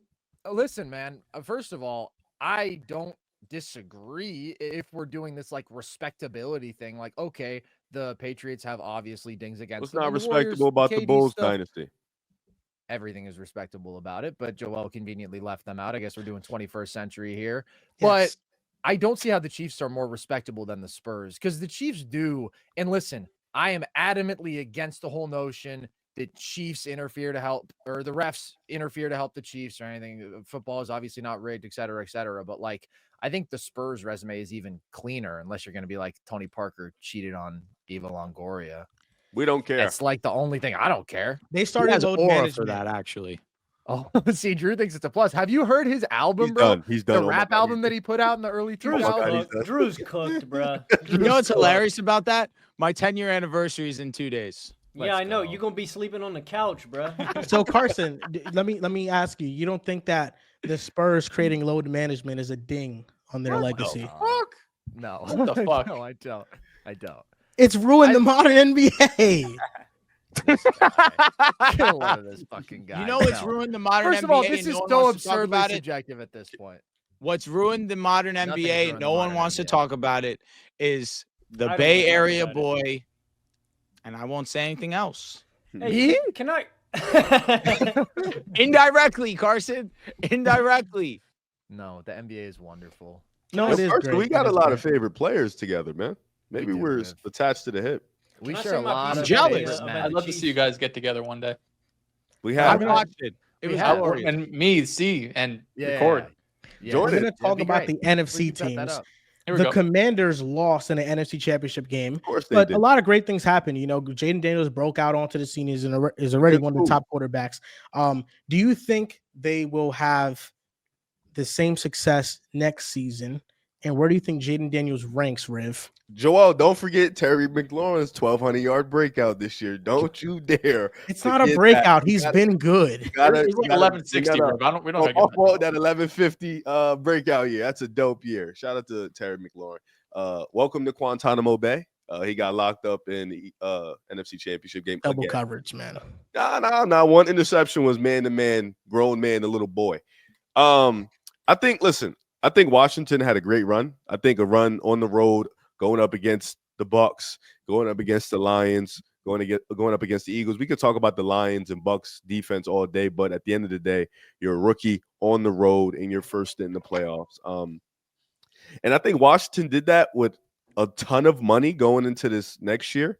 And I think that's going to be good for them. They have a lot to improve on the defensive end. So I think that's dope for them. I think they're going to be good.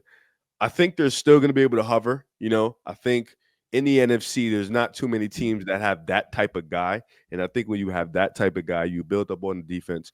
I feel like you can go offense in the draft because you have a lot of guys that are, you don't need to be needle movers because of Jaden's, like how good he is in the regular season with in and out the pocket, with his throwing ability, his accuracy and stuff like that. So I think Jaden just needs a little bit more on offense you can get in the draft. Defensively, I think you go all in, spending that bag to try to bring in some guys, some high profile guys. Because I think offensively you have it going. Where Jaden ranks, I think I'll put him probably like 7 or 8 in the league. I think he deserves that, especially after the playoff run he went on, which I don't put the Eagles game, like I'll joke about it. Oh, he was ass. He, played like shit. But realistically, he played a fine game. They fumbled the ball 3 times. Most of them wasn't his fault.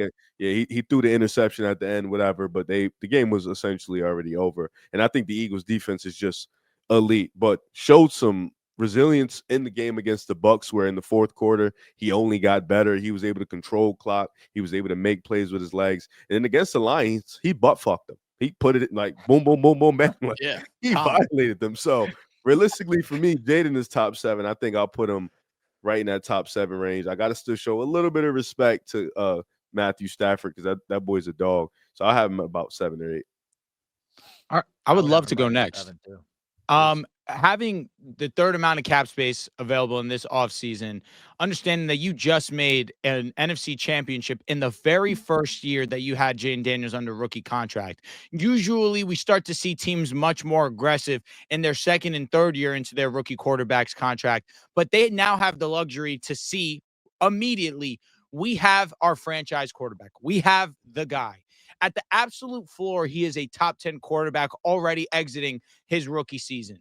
He was the best I've ever seen as a rookie performer at the quarterback position. You take counting stats, you take actual production in the playoffs, got to have it situations against the number 1 seeded Detroit Lions. I know that they were banged up on defense, and I give them that acknowledgement. I don't think that they were as fraudulent as people were trying to make it. I think the injury bug caught up to them against one of the hottest teams in football and one of the more prolific offenses and one of the most prolific quarterbacks that the league has right now. But you look at Washington, you understand the holes that they have in that secondary. They can go out there and they can be aggressive, maybe go and target a guy like Javon Holland to go and secure that secondary spot for them. You can go and be aggressive in what you want to do on the offensive line because you need to protect Jaden Daniels. You give him more time to sit in the pocket, let plays develop, where he doesn't now have to be a Superman every single time, getting out of the pocket, extending plays. I think that part of his game will always be there.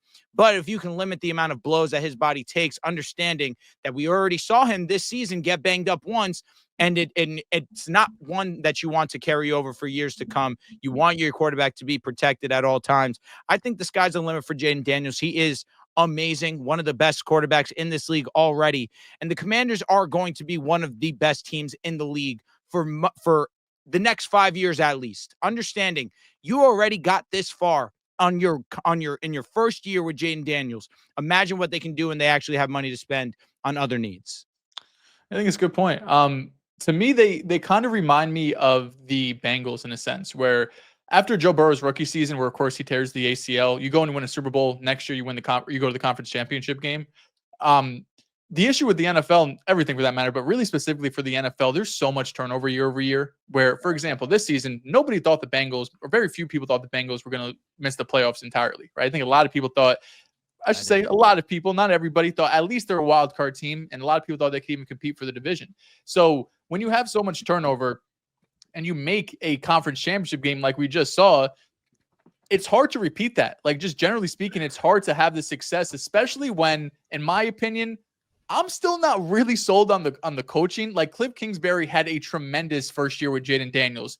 I also thought he had a really tremendous first year with Kyler Murray. And we saw over the years as the offensive coordinator, some of these things got, a little stale. I think defenses were able to figure it out. And who knows, maybe Jaden Daniels is so much better than Kyler Murray that it doesn't really matter. And Cliff Kingsbury will be there for the next couple of years if he doesn't take a head coaching position. And they'll just have top 5, top 10 offenses year in, year out.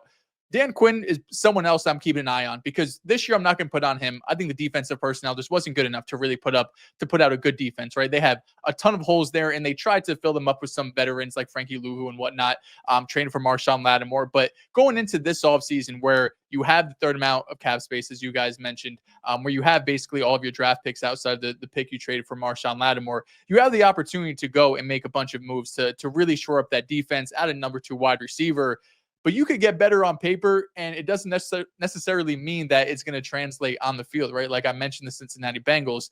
I think of some other teams throughout the years where you have such a great early start here, and you think, oh, this is going to happen every single year. Like year 2 of Trevor Lawrence when they have Doug Peterson and they go to the playoffs and they win a playoff game. You're like, holy shit, Trevor Lawrence is here, generational. They're going to run the AFC South for the next decade. And then the Texans get CJ Stroud, and all of a sudden they won back-to-back AFC South titles. So when I just have questions about the coaching staff, that's when I really start to worry about, can this team actually sustain success? I think the Bengals are part of that, where I think Zach Taylor's done a fine job. Lou Anarumo, bit surprised he got let go, because I felt like for the most part he got the most out of his talent.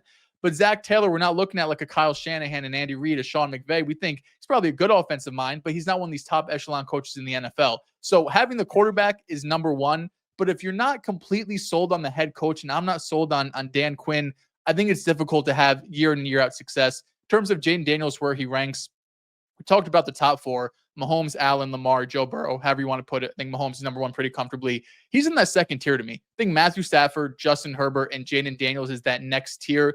And then we could get into like the Jalen Hurtses of the world, and when Jared Goff has a great year and things like that. But Jaden Daniels has cemented himself in that second tier with what he did in the regular season, having the best rookie season in NFL history, and then translating that into the playoffs against the Tampa Bay Buccaneers, against the Detroit Lions. And then he met his match against the Eagles, who had one of the best defenses we've seen in recent memory. So to me, he's anywhere between the 5th and 7th best quarterback. It's hard for me to rank him any lower than that.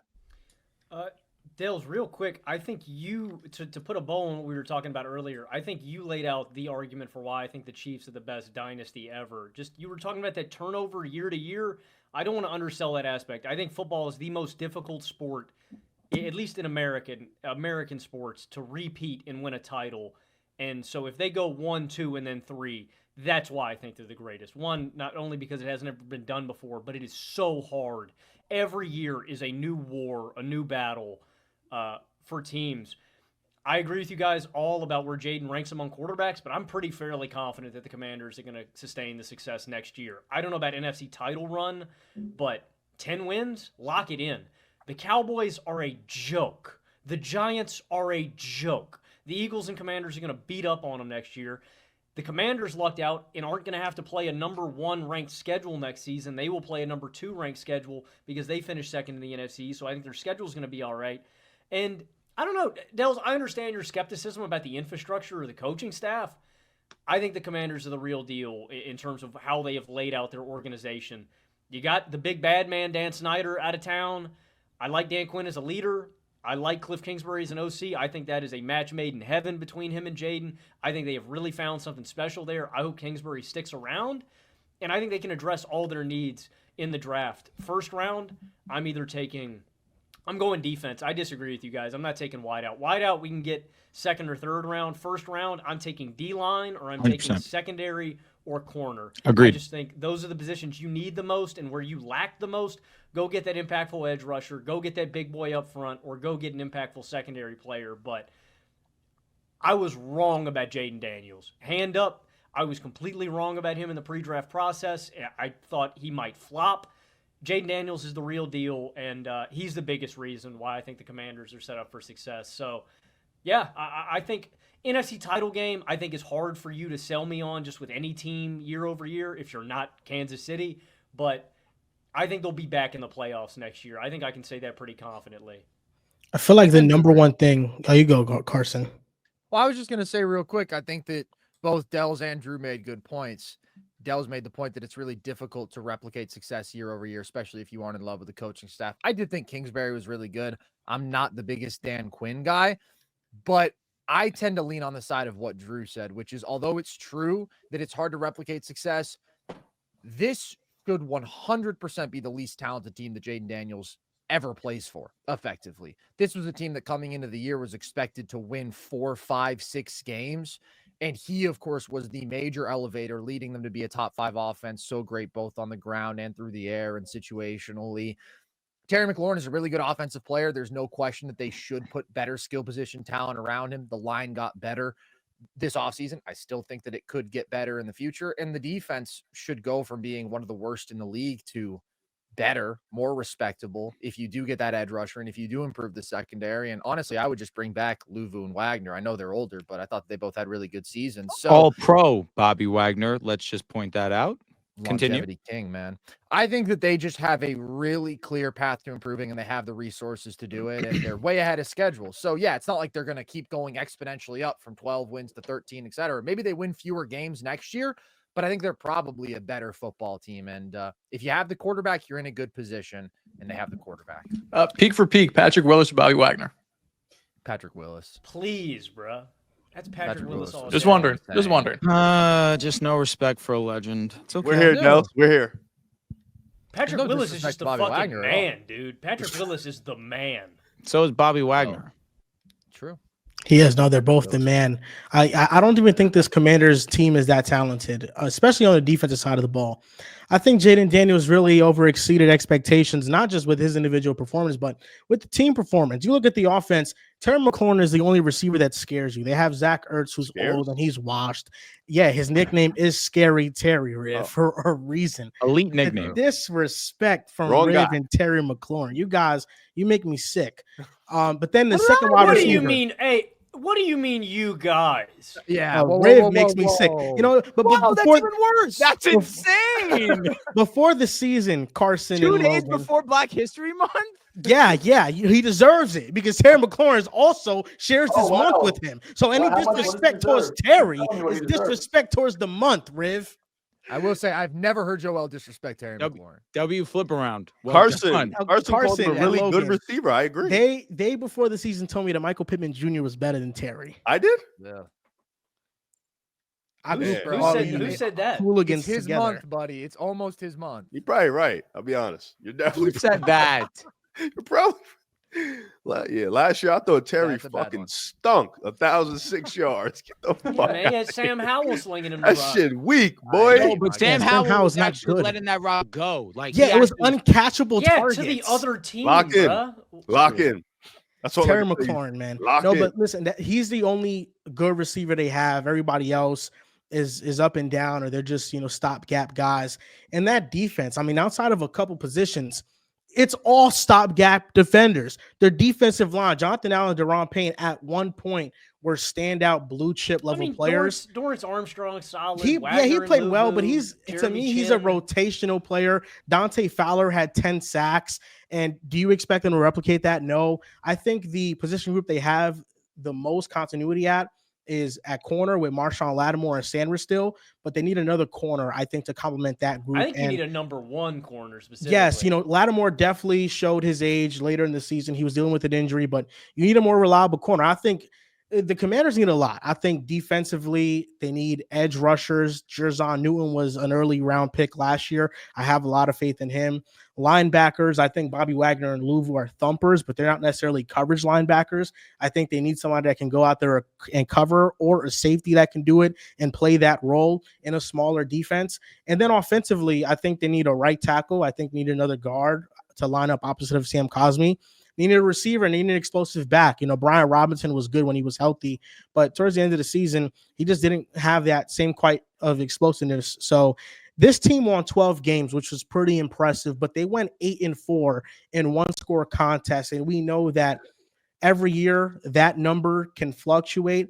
I think the good news for the Commanders, and the reason why I'm not down on the coaching in any sort of way, is because I think more so organizations and the structure around the organization matters. And I think the Commanders, although it's just been 1 year, I think they're showing us that they're trending towards being a great organization. I think a big problem with the Bengals right now is that they don't have a good organization and they cannot draft well. The Commanders just had one of the best drafts this past draft. Brandon Coleman, Jerzon Newton, Sanders Still, Jaden Daniels. I mean, they got foundational pieces in this draft, including the franchise quarterback, obviously. So I think the organizational structure is going to be a big reason why the Commanders are going to be a threat for years to come. And when you have Jaden Daniels leading that charge, I think right now he's already in that tier with the Matthew Staffords of the world. And between him and Stafford, whoever the best quarterback in the NFC is, I think it can go either way. But I think it's 1A, 1B. The Commanders are going to have a lot of success moving forward. And it's because, they finally have a good organization. Adam Peters, Josh Harris, the owner, Dan Quinn. He's a culture setter, and his time in Atlanta wasn't that bad. I also think the Falcons just kind of didn't have the best organization at that point. So I think the Commanders have a good formula for sustainable success. Yeah, that's fair. For as much, should I get on the coaching staff, I think you have to be really happy with the ownership. You have to be really happy with GM. So as long as you have that, you could kind of maneuver your way through the other issues you have. And maybe coaching is an issue. Maybe Dan Quinn turns out to be a great defensive mind when he gets talent after a couple of drafts. And Cliff Kingsbury's like, I love playing with Jaden Daniels, and I want to be the OC here for the next 3 seasons. I don't have to go and rush and take a shitty head coaching job. So who knows? I think as long as, of course, quarterback, head coach, coordinators, those are important. But if you have an owner who, number one, stays out of the fucking way and just gives you all the money you want, because, again, the Bengals are an issue. Jamar Chase, T. Higgins, let's pay these guys. They've had a history of not paying or paying up for top dollar level free agents or even their own guys. And then, having a GM that's able to spot talent, not just in round 1 and round 2, but being able to build depth in on day 2 and day 3. Yeah, I mean, look at who they let go. Jesse Bates, DJ Reader. I mean, they're now thinking about not re-signing Trey Hendrickson. I mean, it's a complete mess. Now, the other quarterback in the NFC that Jaden Daniels lost to just had a great performance in the NFC Championship game, and he's been down it all year long. And I think Drew can speak to this more about the constant hate and vitriol that's been going his way. And the other day I had Carson on my podcast. It was last week, and I asked him the question, is Jalen Hurts being carried? But now we have a new question on this show that Drew's going to answer just shortly are the Eagles actually holding Jalen Hurts back? Is that really the question we're asking now? The Eagles, they're not giving him enough opportunities to showcase his greatness, to showcase his phenomenal quarterback play on a week-to-week basis. What do you think, Drew? Yo, dude, your voice is sexy, bro. Like, talking about Joel's? Yeah, bro. Like, no, it's unbelievably great. You get a voiceover, like doing somebody's like National Geography thingy where they talk about like talking about animals. Yeah, like the monkeys and stuff. Talk about animals real quick. Yeah, like, monkeys? Why monkeys, Riv? Monkeys and stuff. Riv, that's disappointing. What the The minute he said it, I knew something was going to come of it. Anyways, now, does this offense restrict Jalen Hurts? Yes, for good reason. Because you have Saquon Barkley, who's on his way to the greatest running back season of all time. He's 30 rushing yards away from breaking the all-time record for most rushing yards in a season, both regular season and postseason, held by my glorious king, Terrell Davis. Shout out to him. Now, why he's being restricted? Yes, Saquon Barkley is incredible. But you understand in that 2022 run, Jalen Hurts, when he didn't have a Saquon Barkley-esque type talent in that backfield, he had to do a lot more in this offense, both rushing and passing, of course.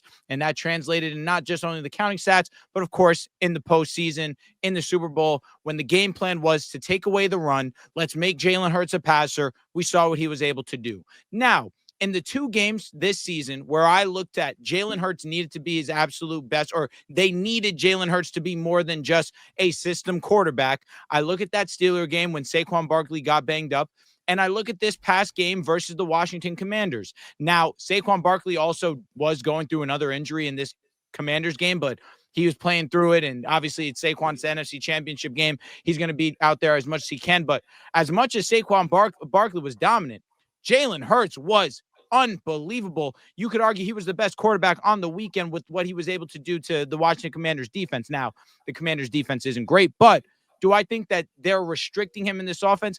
I do, for the sole fact that, again, it is Saquon Barkley. You hand him the ball. If you are saying that he's restricted because he's not good, now we come into conversations where you're a casual. And Logan, if you're going to say that Jalen Hurts is not good, you're losing me. Because when you need him to play great and to elevate and to play winning football, yes, he does that at a high level. When Jalen Hurts needs to be a game manager, yes, he does that at a high level. Newsflash, your favorite quarterbacks are game managers, and that is okay. Patrick Mahomes is on his way to being the greatest quarterback of all time.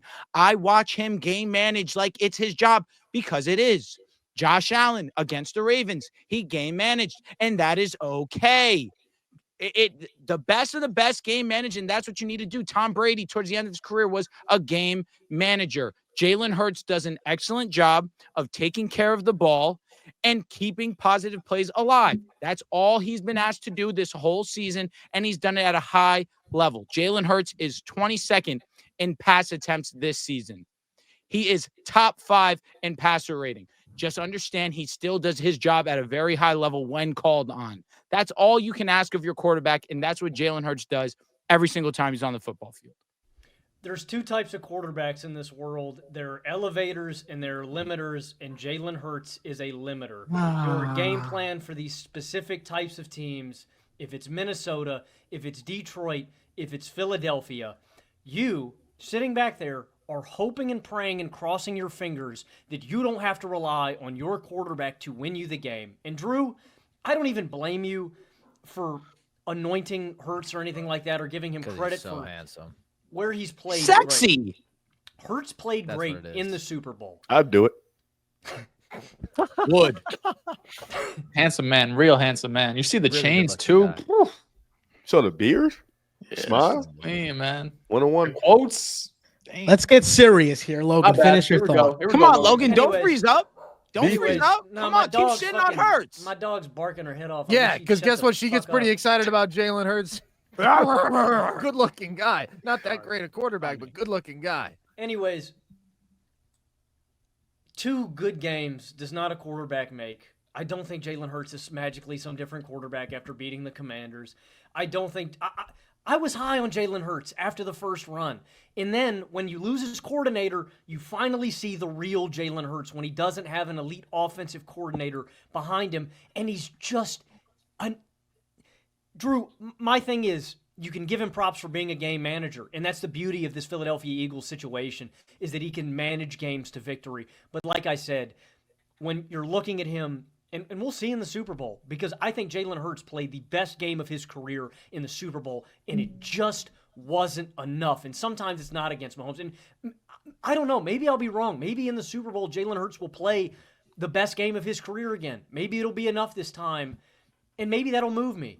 But the reality is that if you're the Vikings, you don't want Sam Darnold to have to throw you back into that football game. If you're Don't the Detroit compare Lions, Darnold hold up. and I got the Goff floor, to sweetheart. I got the floor.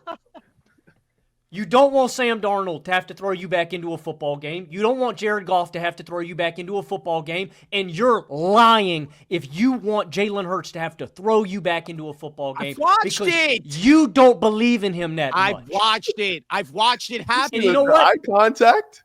A.J. Brown, Wow. one of the best wideouts in the league. Devontae Smith, one of the best number 2s in the league. The situation is money. Jalen Hurts is average.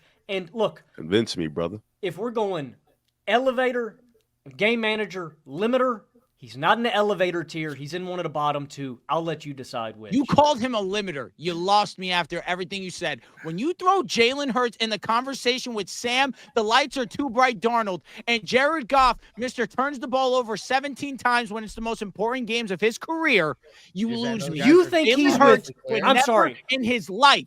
Tell me- Jalen Hurts would never in his life fold the way that Jared Goff and Sam Darnold did in this year's playoffs. Like I a don't lazy boy. ever Like a want to lazy hear boy. them in the same Yeah. sentence. They folded like a lazy boy. Let me ask you this, Drew. I love one of my favorite pieces of content that y'all do is this guy or that guy. All right, you tell me. Would you guys- rather?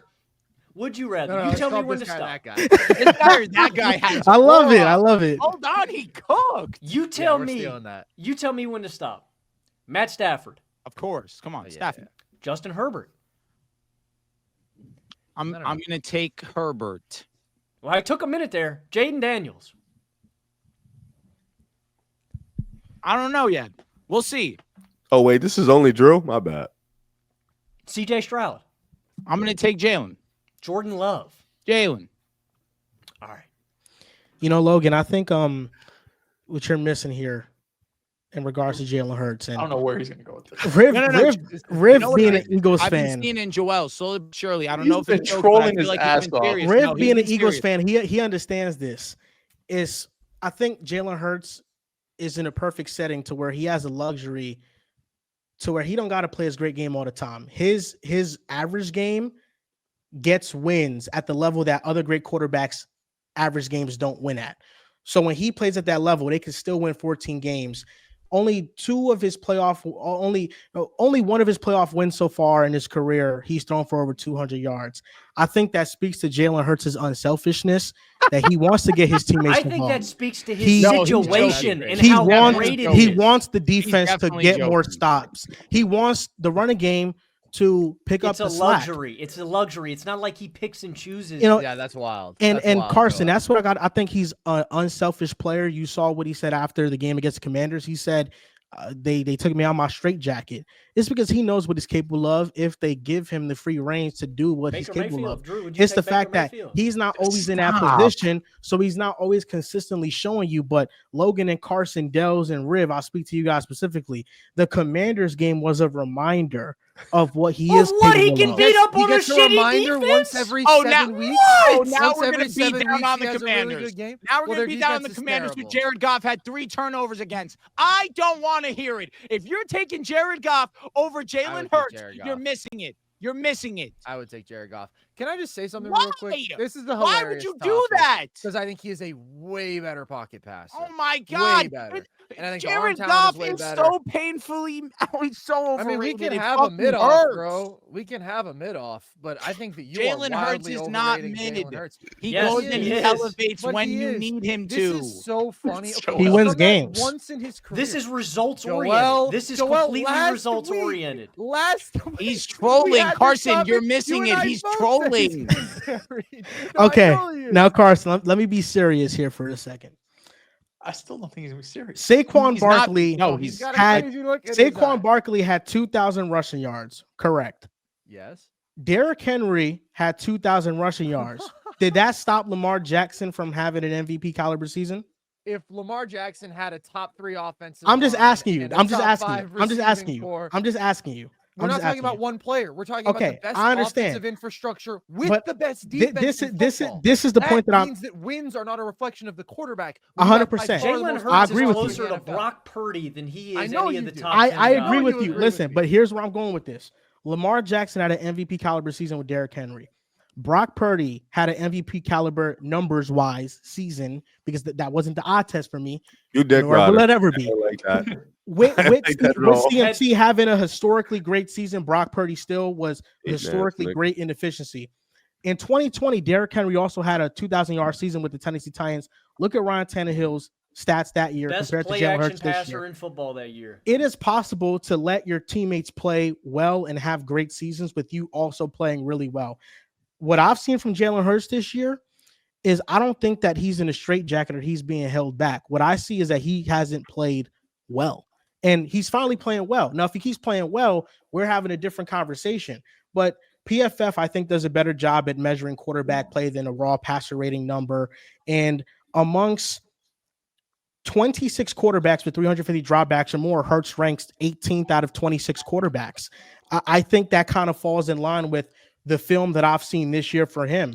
I feel like he's been a little bit average to sometimes below average. Only 14 big time throws this year in 15 games. The only quarterbacks with less big time throws were Kirk Cousins, Tua, and Daniel Jones, and he had 16 turnover-worthy plays with that tied 10th. So I look at Jalen Hurts. I look at that. He didn't have a lot of big time throws. He had the longest time to throw in the NFL amongst all quarterbacks. I think that I've seen Jalen Hurts play much better than I've seen him play this past season, which is why this season won't be the only measuring stick that I use to rank him moving forward. But this season was a very disappointing season And I think you can make the argument more so in favor of Devontae Smith and AJ Brown being restricted because of Hurts than Hurts being restricted because of the Eagles offense. Not Kellen Moore, Jalen Hurts. He's talked shit on Kellen Moore a lot too. I'll give him that. I'm just saying he didn't get mentioned once here. Try to be head coach of the Saints. It's because there are moments where I see AJ Brown open on a slant. Jalen Hurts has his first read and he doesn't let it rip. I've also seen AJ Brown, unfortunately, in the biggest moments of his career, drop a ball. Oh my God, one drop. And I don't Two. blame the Never Eagles. Two drops. I don't blame Two. the Eagles for their strategy neither. If I had Saquon Barkley on my Agreed. team, I would spam read option every 100%. play. Control the ball. Absolutely. Take the Control ball. Win Run, with your Saquon, defense. run. Win with your dominance in the trenches. I think that Hurts has had a better season than last year just because he's limited the turnovers, which was such a big problem last year. But I still think he holds onto the ball for way too long. And as Joel says, he misses open receivers. He is not decisive enough with the football. I do still think he struggles to diagnose coverages. Takes bad And so there sacks. are limitations to his game. Yeah, he takes some bad sacks. That's interrelated with holding onto the ball for too long. I mean, I don't think there's any indication that Jalen Hurts is a top 10 quarterback. There's nothing that he's done this year that would say that to me. But he just had a really good game after he effectively did nothing for 2 games. And that's fine because the Eagles are so crazy talented that they can win like that. But Had a no, I'm not concussion moved and the was big perked picture. up. Can I Come on, Carson. He checked into the touchdown run for Saquon Barkley. He did. Oh my God. Somebody mentioned that. Hold up. I saw a genuine tweet of somebody trying to give him credit for that. And it was probably you, Drew. Hey, You sometimes sick you fuck. sometimes got. No, he generally did. He did check into the right look. And I he had the don't tweet touchdown run. anything related Who to cares? checks. I'm an aura tweeter. Checking into a run, Carson bro? Logan, can I take you on a trip real quick? Quick trip. Yeah. 4 years ago, I was the number one Jalen Hurts guy here. These 3 guys didn't think he was a starting level quarterback. Oh, go to These hell. 3 No guys one thought he was cares. dog No shit. one And I cares. said- And I said, listen, I think Jalen Hurts can be a franchise level quarterback. I think We what don't he showed care. his first season, Get to those it. last 4 games were impressive. His first year when they lost to the Bucks, I thought was he showed some good things to be a franchise quarterback. Then of course 2022, the breakout happens. And I said, I told you so. And Drew said I would take 2 over him. He's not a starting level quarterback. All of this You stuff. said about Jalen Hurts. 2022? Yeah, I said took going 2 into that over year. Jalen I said Hurts? going into that I year, believe he's it. better I than believe it. all right of these there guys. with you. I told him Anyhow, the franchise moving on, quarterback before you we don't did. have to Don't do we don't have that. to do We have anything the about tape. that. We Just have the tape. no, he never believed in Jalen Hurts like I believed in Jalen Hurts. We have But- the tape. Joel but- knows. Joel knows. With that being said, Logan and Carson, because these other guys know what happened this season, I've shit on Jalen Hurts. I don't think he's had a good season. My biggest issue with Jalen Hurts, especially after that 2022 season, expectations changed. You went from being a fringe franchise quarterback to now, if you're not top 10 at the worst, you just had a bad season. I saw in 2022, you played at top 5 level. If you didn't get injured the last 2 games, you could have won MVP. That's how great you played. So going into 2023, going to 2024, my expectations have changed. You don't have to prove anything to me. Now you have to prove that you can consistently play at that top 10 level. And these last 2 years, he just hasn't done that. I think last season you could chalk a lot of it up to offensive coordinator and play calling because I thought Brian Johnson was completely over his head. You saw that especially against that Bucs game. They never had to answer to blitz for basically the entire season. It was mind-boggling. This year, I've liked Kellen Moore throughout his career. I will say I've definitely fallen off as the years have gone on since he's gone away from Dallas. But overall, I thought it was an upgrade from Brian Johnson. My biggest issue with Jalen Hurts, the issues that were happening in 2022 still persist in 2024. I do not think he has evolved that much as a quarterback. I think the guy he was in 2022 is more or less the same he was in 2024. And the number one issue that he's having right now is the offensive line's gone a bit worse, right? You lost Jason Kelsey, you have Mekhi Becton playing, and then the offensive coordinator, Shane Steichen, is a much better play caller than Kellen Moore and Brian Johnson these last 2 years. With that being said, Jalen Hurts is either going to make or break it in this Super Bowl game. If Hurts goes out there and replicates what he did against Washington or replicates what he did against the Chiefs in 2022, there's nothing to be said. The conference championship, he stepped the fuck up, had a great game. The Super Bowl, he had a great game. And if he has that level of performance, they probably win the Super Bowl. What's there to be said? But if he goes out there and he plays like he did the first 2 games of these playoffs, the conversation is going to change because now we're looking at this playoff run where 3 of the 4 games you underachieved. And Drew, I disagree with one thing. Jalen Hurts was needed in these first 2 games, especially against the Rams. The Rams were driving down the field to potentially tie the game or take the lead. I can't remember what exactly the score was. But this was a touchdown game, maybe a 10-point game at halftime. Like this was not some like the 2022 run where they're up 40 on the fucking They were up Giants at 14. halftime. I think it might have been 10. Regardless, were though, up like 14. 6, and the Rams had the ball and they were driving. that's what No, I'm saying, that's like, in the they last were- drive. That's when Yeah. Kellen Moore calls a shot for whatever reason for one-legged Jalen Hurts, who's off a perk 30. He's off a perk 30. Bro, I you just weren't thought there were moments in abusing that the game where perks shit here. got close and Jalen Hurts So had is to Jalen step up. This Hurts. was not a 30-point win where he just cruised to victory. Against the Commanders, the score was 55 to whatever, 20, whatever. because of But that was a Hurts, yeah. closer game than it showed, right? For a majority, that was like a 10-point game, and he played fantastic. But against the Chiefs, listen, Drew, he plays well. No one's going to say a damn thing. If he doesn't I'ma look play at well, you and there's say, gonna yeah, be- you were there's gonna be wrong. nasty conversation. I don't think anything I'm saying is me being a hater, me falling No. off. I think it's just the fucking it. truth about Jalen Hurts. Got it. Yo, Joel Stay on that Embiid played with Bell's palsy or whatever it is, and he was Bell's averaging yeah. 30. Bell's So palsy, yeah. yeah, That's a Bell's really good palsy. point. He was averaging 30. So Also, like Hurts, he was a reason for why they were up against the Commanders, but Saquon Barkley had a touchdown on the first play, dog. and they had 3 turnovers on them. So, I think, And it they was an scored all-around how effort. many They all points played off really of well. him? We scored 55 points, man. Riv, what are Yeah, your you thoughts on scored off Jalen all Hurts? of Is he them. being restricted? I was talking about in the first 2 games, but yeah. What do you think, Riv? I mean, look, Hurts has done one thing miraculously. He's kept the main thing. And I feel like you as an Eagles fan, that's what you're worried about, the main thing. So what do you feel about Hurts, and do you think the Eagles are restricting him? Now you're absolutely spitting. I'm definitely keeping in the main thing. The main thing, we in the Super Bowl, we got to play the Chiefs. At the same time, like, I've had my up and downs with Hurts this year. I feel like there is times where he does hold on the ball too long. There is times where he takes unnecessary sacks. There's times where sometimes he gets rattled too quick in the pocket and he tucks and run. AJ Brown has been complaining about this, passing offense for a while, and it's understandable. He wasn't getting the ball when he was open.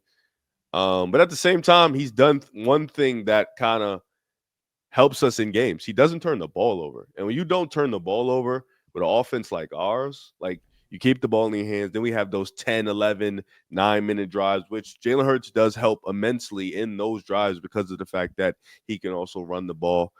So that ability also helps us. But I think he's a good quarterback. I think he can win us the Super Bowl. I think also Kellen Moore was running some, he had some bad moments too. I think they're not in sync yet. And I think, you give Kellen Moore another year to kind of buffer up this passing offense. But I think If when you he's have there. guys well, if we win the Might be Super the Bowl, I Saints don't think coach. yeah, listen, man. If he you could be a wanna head go- coach, you're Kellen Moore. Run to that because I don't know if you get another chance. That's a fact. But I think it's just Kellen Moore and Hurts are not on the same page. I know I got criticisms with Kellen Moore. I've been talking about it all season long. Before I get into that aspect of it, because that's only the last thing I want to touch on, is I don't want to be too critical of Jalen Hurts right now because, one, he just played a fantastic game against Washington. And number two, I do think that it doesn't matter as long as he performs in the Super Bowl. The same defense that we're talking about Josh Allen and the Bills offense not having their best game against.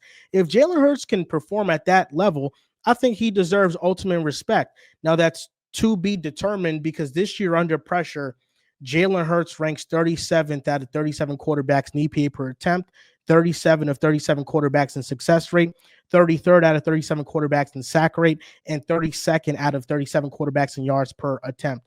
Now, I don't think this is a Hurts-centric thing.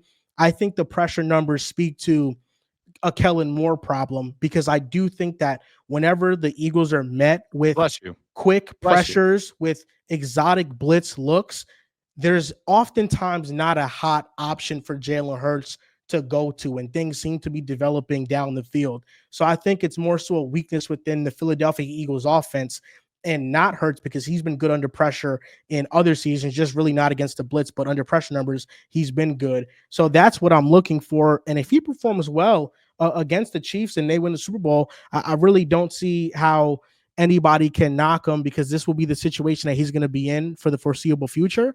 And he's doing just enough. And I don't think that even this year has been a reflection of what he can do when he's at his best. And if he does that, you are going to swear down that I am an Eagles fan. And I'm going to be right here on this microphone telling Dehls that he is a dunce, that he fell off, and he does not get to celebrate this championship. I don't And really. that You he can't tell me drove his shit. backyard, I've been here that since day one. You have beautiful not. fire pit that he I has. appreciate you Take for that- jumping on the that- train, that brother. green I've been jersey here that he since had in the and station. light it on You fire hopped on when the shit and was going burn it. 100 miles an You're hour. done. You're done. You're done. You're not a Jalen Hurts stan. You fell off a cliff. You just have no authority. That's like me telling you you're not a LeBron fan. That's like, No. you know what I mean? Let me ask you a question. Have I I don't really ever care. said anything negative about LeBron James in the 22 years? Have I? No. At that a age good 40, thing? he's finally got I will never talk down on the That's what I'm Kings. saying, Carson. Like, am I just not No. allowed to ever criticize Jalen Hurts? I appreciate what you're saying, Dehls. I think you're being honest, and I think that is a good thing. Of course, they're on the same side. This is my Well, brother. what does You that know, mean, no, no, Riv? No, allowed. My brother. Allowed. Shit, crazy. I will say, as an Eagles fan that Riv is, I'm surprised that he hasn't been glazing Hurts like I see other Eagles fans Riv Especially do. because they glazed fucking Purdy damn so right, much. bro. MJ's a legend. Shout out to MJ. I don't glaze Hurts because the brother ain't that good. So it's like it'll be, You it'll weren't be- glazing real, Hurts bro. when he was That's top so 5. real. I was never glazing Hurts. That's He my never was. point. I would You're- give him that's that. That's a dumb thing to do. Yeah, In because I 2022, just I've been treating Jalen Hurts like he walked on water. now I just knew who he was as a man. In and as a 2022, football he player. was a god. Like I just felt like, feel me? Shit was just. You know I what knew I'm he saying? was as a man. He was cool as fuck. He is amazing in He press seems like a conferences, Sherm to and me. he I was don't know. amazing on the Sherm, football Sherm's field. crazy. A Sherm? That's You're a fucking crazy. idiot. Like, No, that's Feels nuts. like a Sherm to me. Listen, he's in the Super Bowl, winning the Super Bowl. Cool. I said the same. Listen, I said this like 2-3 weeks ago.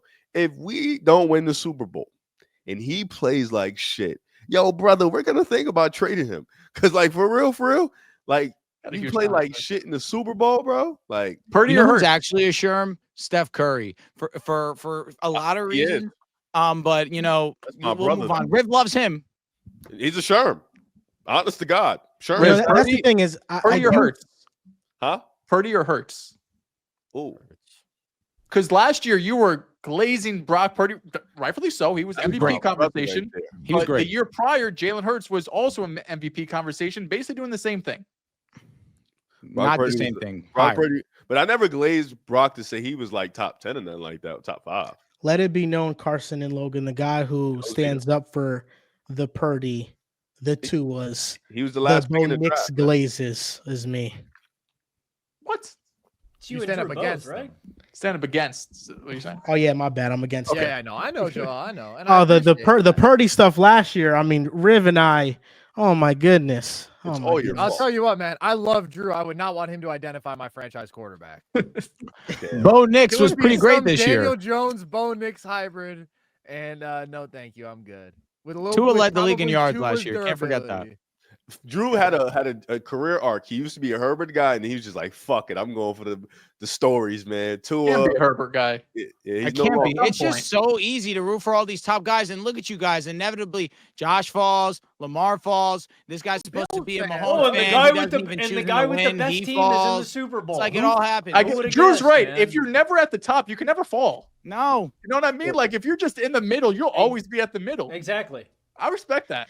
Yeah, listen, the Eagles are a great organization. I think that's really what their success really speaks to. I mean, moving on from Doug Peterson and going to Nick Sirianni, who, like, not even a Hurts thing, but like a Sirianni thing.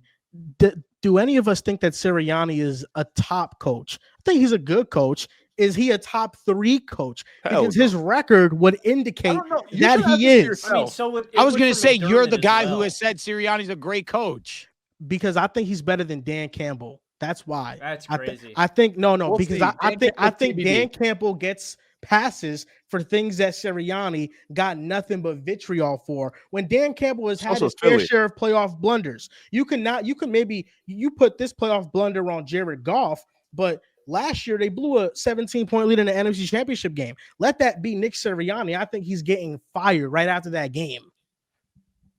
I don't That hate may that. be true, but also I think that like if neither one of these dudes are going to be play callers, give me the dude who I do think is a great culture guy, and Yes. that to me is Dan Campbell. Whereas I feel like Sirianni is a weird dude. Sirianni fits for the doesn't Eagles inspire like fan confidence in base, me. though. You know. Yeah, Yeah, like, he goes he's to someone war with trade them, him, I though. guess. Sirianni doesn't Yeah. call plays, but back in Indy, he designed the Colts offense in that final year with Phillip Rivers. So at least he's not a scheme guy to me because it doesn't call plays, but I think that he could design an offense, and he got good results with Phillip Rivers. They were a top 10 offense that year, I- but He was I wait, think no, Dan he was Campbell running identifies plays for their us. coordinators. Wait, though. he was running Yes. plays for us last year.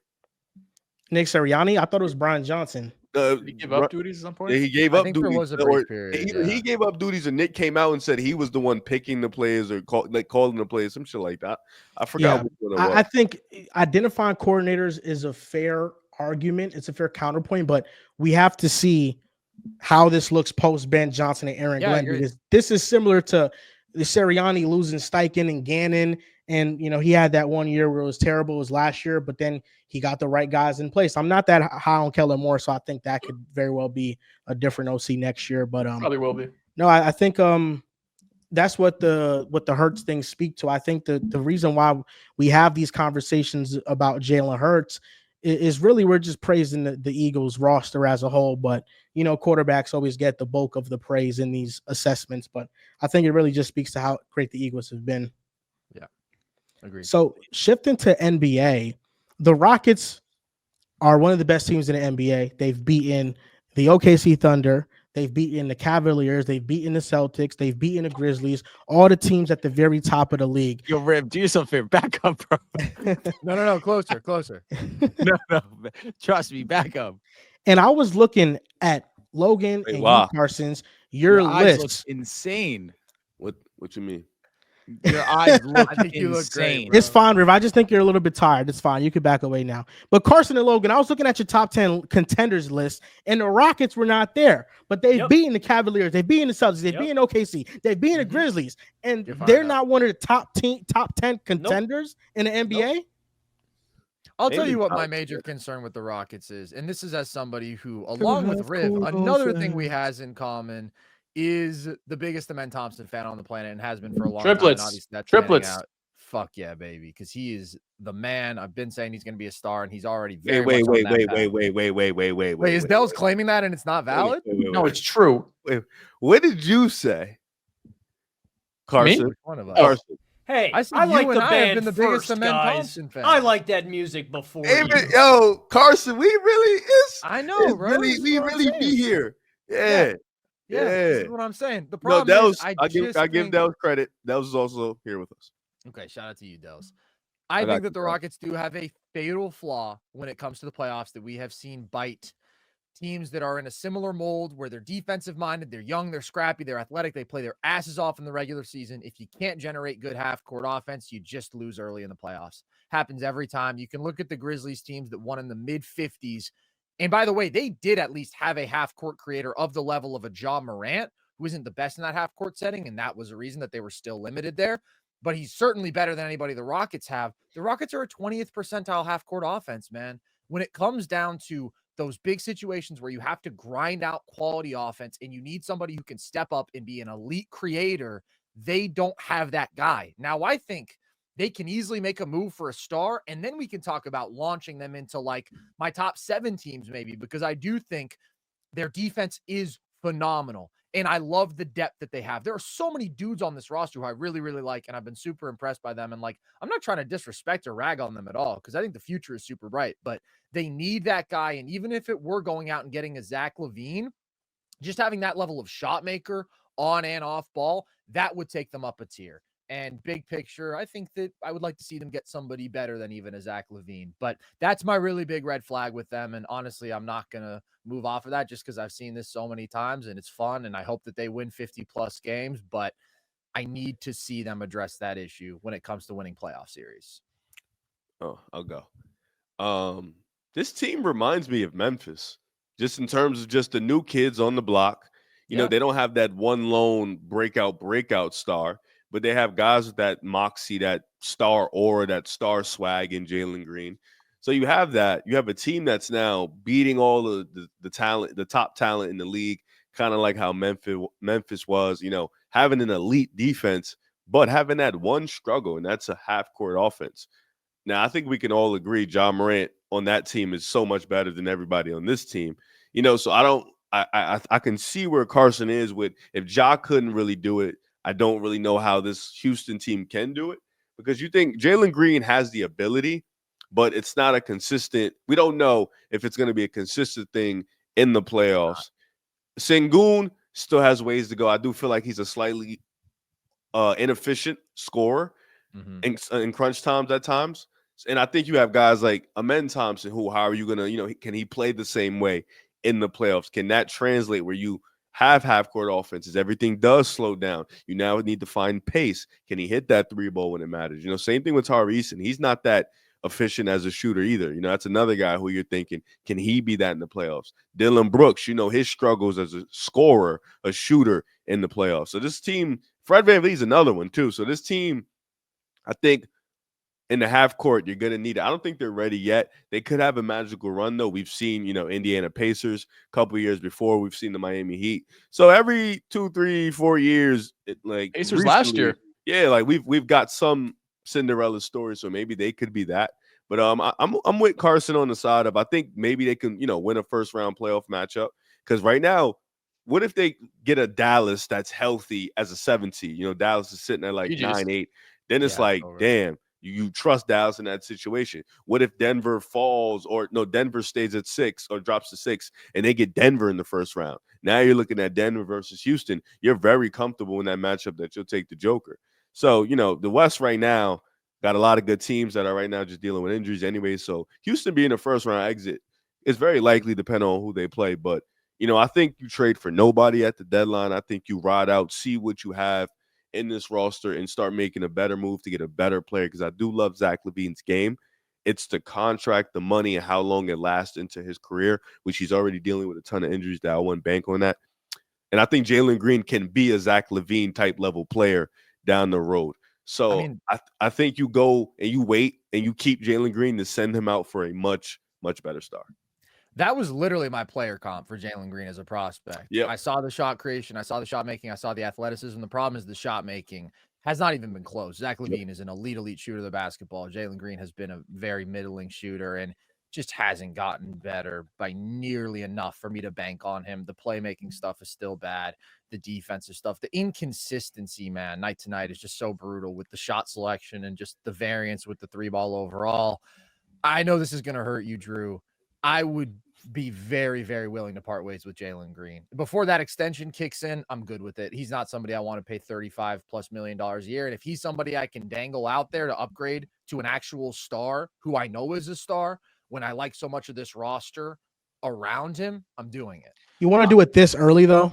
That's exactly where I'm going into. So I get it. I don't think you have to force it, but I think there's the perspective of like, well, you got a good thing going. Why would you mess with it? My argument would be, well, it's a good thing for now, but we do know how it's going to end. Like, it's not going to result in a deep playoff run. And so if you can get a lot better and you can do it without like really compromising your draft capital, which they could do if they include Jalen Green in a deal for like a Zach LaVine, or without really taking on a contract that is much more painful, because Zach LaVine will make $12-15 million more than Jalen Green will on his extension. And Zach LaVine's 29. And I get some of the health stuff, but he is just such a massive upgrade. I would be good with a deal like that. It doesn't have to be this year, but if they want to be a team that I view as like a contender, then it does have to happen. So the only reason why I wouldn't make that move this year is because, like you guys are saying, they're the new kids on the block. They've arrived this season, and it's with this young core that's finally coming into fruition in 2024, 2025. Now, Jalen Green has had he had a great start to his January. His last few games, he's come back to earth and gone back to playing at the level that we've seen a majority of the season. The thing why I can't quit Jalen Green, I simply can't, is because I see these moments, and when he is playing at that level, it just gives me so much hope in what this offense can potentially be and what he can potentially be. We mentioned Zach LaVine. The season that I can't shake was when he was 50, 40, 85 on, 27 points per game. Zach LaVine was incredible. But when you look at the athleticism that Jalen Green has, his ability to finish near the basket, the issue is, again, it's the three-point shot that's so inconsistent. The amount of attempts that he's taking. I look at this team, it's too early to make a move. See where you can go with Jalen Green. See where you can go with Alperen Şengün, Amen Thompson. You have Fred VanVleet, who, in my opinion, we talk about Jalen Green making 35. Fred's making 40. And on the offensive side, he's been arguably worse than Jalen Green. His efficiency, the fact that Jalen Green is more efficient than Fred's a better Şengün. playmaker. I mean, Fair enough, obviously, no doubt. But the fact that Şengün And both Fred VanVleet are not as efficient basketball, are not as efficient scorers as Jalen Green. Speaks to the offense as a whole. And the reason why Jalen Green gets singled out, and for fair reason, is because that's his job. His main job is to be their offensive scorer, their I don't want to say hub, because obviously the ball goes through Sengun and he initiates a lot, but his job is to score the basketball at an efficient clip, and he's not doing that night in, night out. You see where you can go with this Rockets team, because right now they're 18-9 against teams above 500. They have the second most wins against these teams, only to OKC. The fact that they are a top 10 an offensive rating, which I agree with you. I think that that's just a number. I think that in their half court, I think as their offense as a whole, not an efficient offense, not a great shooting team, but their defense is legit. They have a top 5 defense. They have one of the better defenses in the league, and they've shown against stout competition, they can contend. I think you let this year's team run its course, see where you need to adjust come end of the season. But with the way that they play, with the energy that they play, especially on the defensive side of the ball, the fact that Amen Thompson's taken another leap in his game, and we're about to approach the month of February, it's just too much to give up on so quickly, that I think of going in and trying to trade for a guy like Zach LaVine, who, like we all understand, he's amazing. Zach LaVine's one of my favorite players to watch. The injury history is what scares me off of trading a young piece in a Jalen Green, who I don't know if we've seen his consistent ceiling just yet. I understand it's inconsistent. His game is inconsistent, but we've seen how awesome he can be when he's at his peak. And I can't give up on that just yet, especially this early into his career. The Rockets are fun. The Rockets are one of the most fun teams to watch in the NBA right now. And I just can't see them making a move to ruin what has been one of the best stories in basketball this season. My problem with the highs with Jalen Green is that he shoots 50% from 3 for 10 games, and that's really it. That's the difference. It's not like his process gets better. It's just he gets super hot. And then but can you just cold. come to 39? Come to 38, 39. I'm not saying shoot 50%. No, he's never come that close is to that unreasonable. But that's where I'm asking. That's what I'm saying. Can Jalen Green, for a consistent stretch of a season, go and shoot around 37 to 39% from 3? I think that's a place where we can live. Sucks.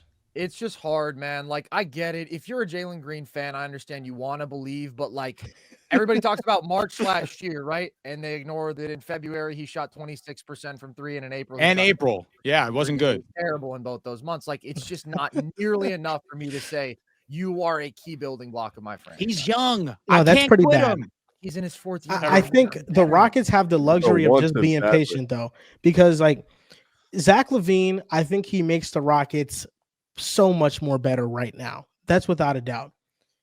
But why strap yourself to a Zach LaVine when I think you can wait until the offseason, see if the Suns are just completely in rebuild mode. I don't hate this. Call up and try to get Devin Booker. I think would you like De'Aaron Fox more than LaVine because of age and health? No. Okay. I want Amen Thompson to have the ball as much as possible. I think you got to build around him for the future, and he has to be the lead ball handler. I think another complementary piece like Devin Booker would be the best for the Rockets because he can shoot. You know, we know he has a versatile offensive package. I think they should be patient. I think the Rockets, they're a great story. They're the 2nd seed.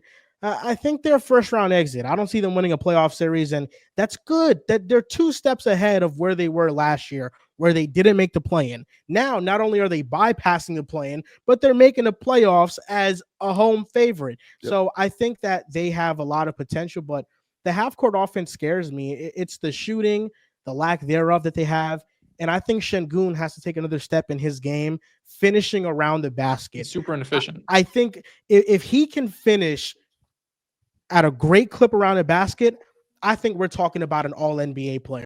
But that really Jalen Green holding him back from 3. We're talking about one of the best shooting guards in the league. I understand that, but I think Alperen Sengun has just shown that he still affects the game at a high level. Yes. And Jalen Green doesn't. So I think Sengun's defense has improved. I think his playmaking has always been really great. But what needs to improve is that interior finishing. If he can be a more imposing, dominant force, I think that can bring the Rockets out of what is one of the worst half-court offenses in the NBA.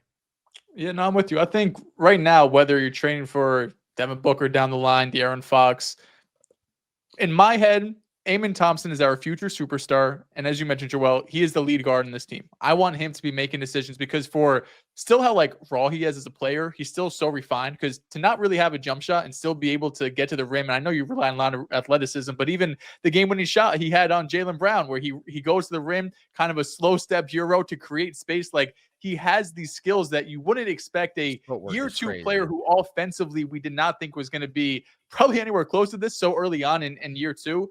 Whatever move I'm making it in mind, like this has to fit around him and Thompson, because if this doesn't work, he has to be the leader of this team. Defensively, we know how great he's going to be, but offensively, I'm looking at this guy, and I shouldn't say offensively, but as a whole, the way we've looked at Ja Morant, LaMelo Ball, Scotty Barnes, all of these like young superstars in the last few years, that's how Amen Thompson should be looked at. I don't know if just because it's still early and this is like his first true breakout season, the season hasn't ended, he hasn't played the playoffs. But if you were hyping up those guys to be potential top 10 guys, top 5 guys, there's no reason why Amen Thompson shouldn't be in that same conversation. I know defensively, he's going to be one of, if not the best defender in the NBA.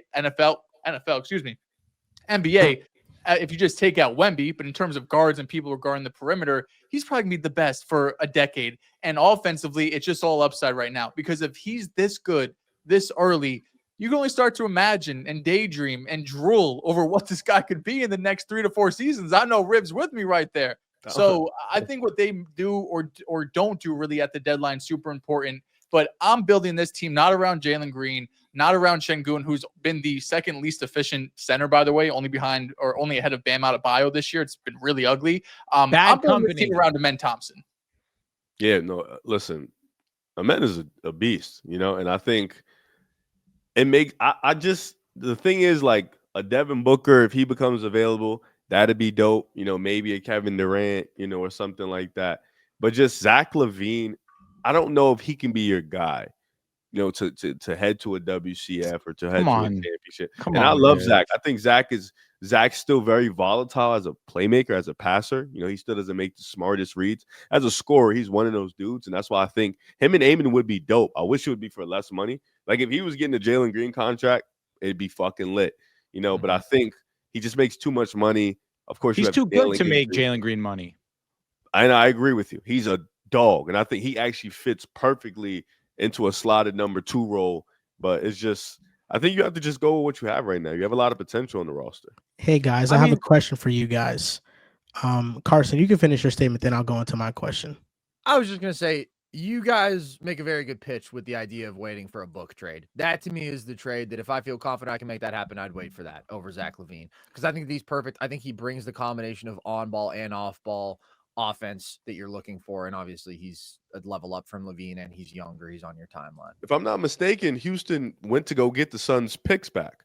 So if we thought it was for KD.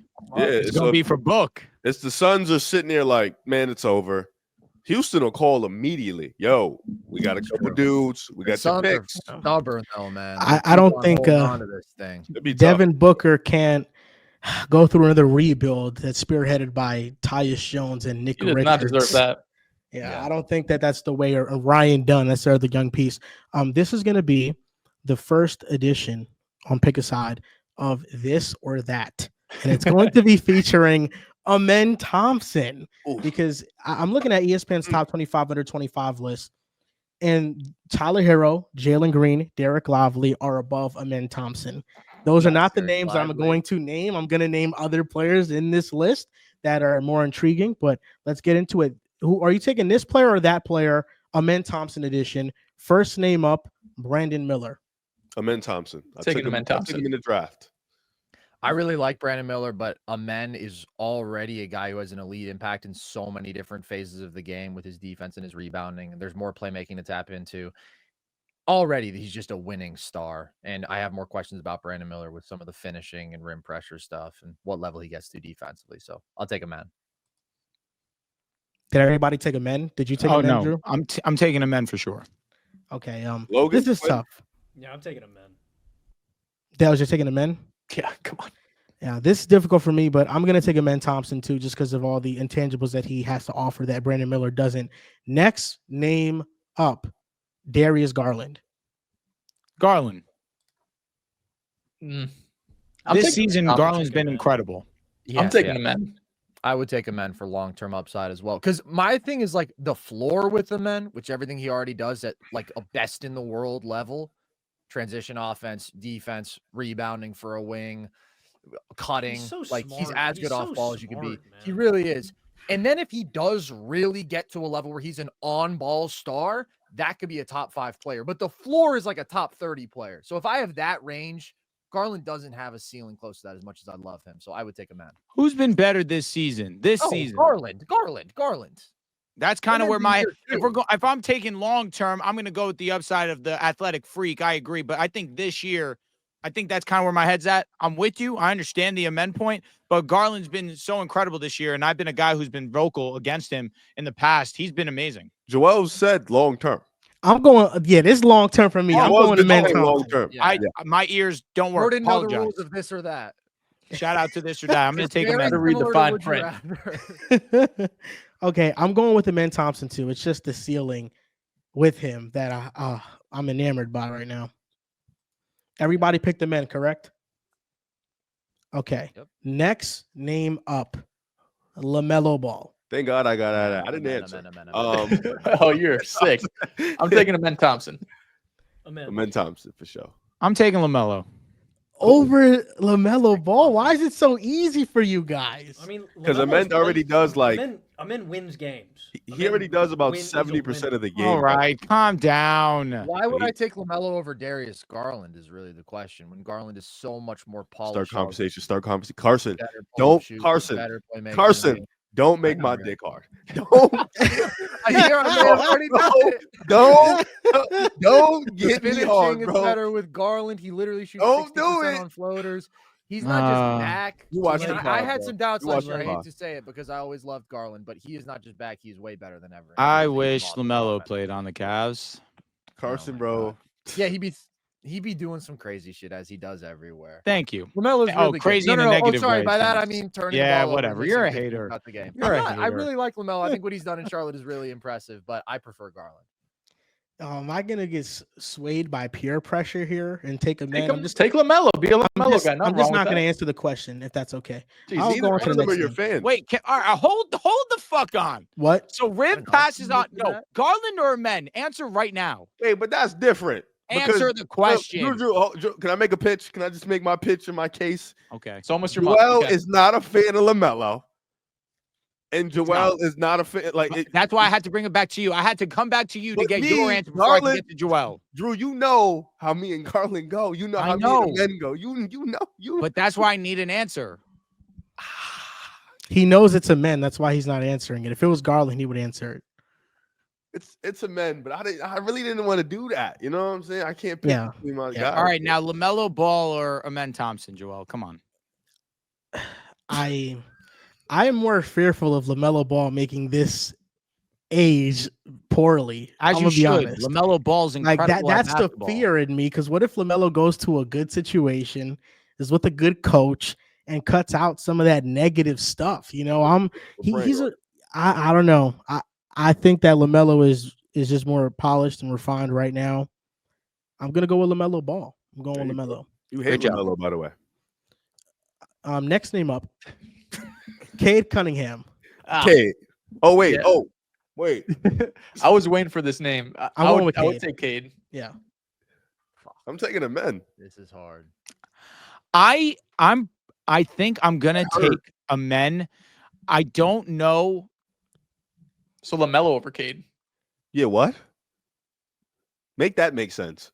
LaMelo is over Cade. I've said that. I've How? been saying that. I've said it for months. But why though? The issue is Cade Cunningham's ability to finish at the basket is not great, and I understand that. Wait until you last find year, out about LaMelo's. no, agreed. But I also would argue now finally Cade has spacing around him, and still we haven't seen that improve. LaMelo's supporting What? cast is horrendous. Who has improved? Who has it No, he's improved? right about No. Cade's finishing. He's It's right, finishing. But LaMelo's finishing okay, also. okay. That's what you're saying. Yes, Oh, that's oh, all. yeah, No, but the whole he- conversation's finishing. But his jumper is clean. No, his jumper has been money, midi no doubt. down. Yeah, The OD. playmaking, They're Agreed. winning. Turnovers. Watch out. What's LaMelo's Turnovers best very skill in high. your LaMelo- opinion? LaMelo and Cade, they cancel out. Yeah, I think his playmaking is probably His his best. passing. His As best a trait. scorer, what's his best skill? the mid range. Off the dribble. LaMelo's? Wait, we're Yeah, talking yeah. about LaMelo, Oh, right? I'm sorry. Yeah, I mean, his I'm jump just asking. shooting. Hold up, Okay, wait, who's what? a better jump shooter this year, Cade or LaMelo? It's Cade. Cade Cunningham has been better than him, but in terms of volume, I mean, obviously, LaMelo is taking an exuberant amount of threes. Can't get to the fucking Yeah. rim. Yeah, I don't know. I mean, man. do you LaMelo see is the a really team? good Doesn't shooter. try He that often. He's takes just pulling really up. hard shots. 1-footers. He does Yeah, take just so fucking many around. difficult shots. I mean, we've seen in years past when They take he good hasn't shots, complicated it like this, where it's on extremely high volume and he's upwards of 39, 40%. Small sample size because of injury. But regardless, It's always we've seen that. LaMelo's Okay. definitely a better three-point shooter by far. So with Cade Cunningham and Amen Thompson, who are you guys going with? I'm going with I'm Cade. gonna take a man. I like Cade's size. I like his what he's shown so far, just getting a couple shooters around him and his offensive game taken up. And I get the finishing around the rim, but I also feel like that's something he can improve on. This is not some like 6'1" guard that's gonna have to go around trees. This dude that's 6'8" that I think over time is gonna get better. How do you improve at finishing near the basket? Touch. I'm one. Again, Touch. Work on your touch. Work on your left hand, right hand. Uh-huh. Work Like, I'm on getting genuinely through- asking. No, I'm not work on like getting through because a lot of the times he gets fouled, he doesn't call it. So now you got Because to I work feel on like jump finishing. shooting is something you could work on and lock in Repetition. and figure out. Like finishing near the basket, it's like we see small guys have great touch around the rim and be able to finish through contact. I feel like that's something. How do you really work on that? I don't know. I kind of feel like jump shooting is harder to improve at than finishing.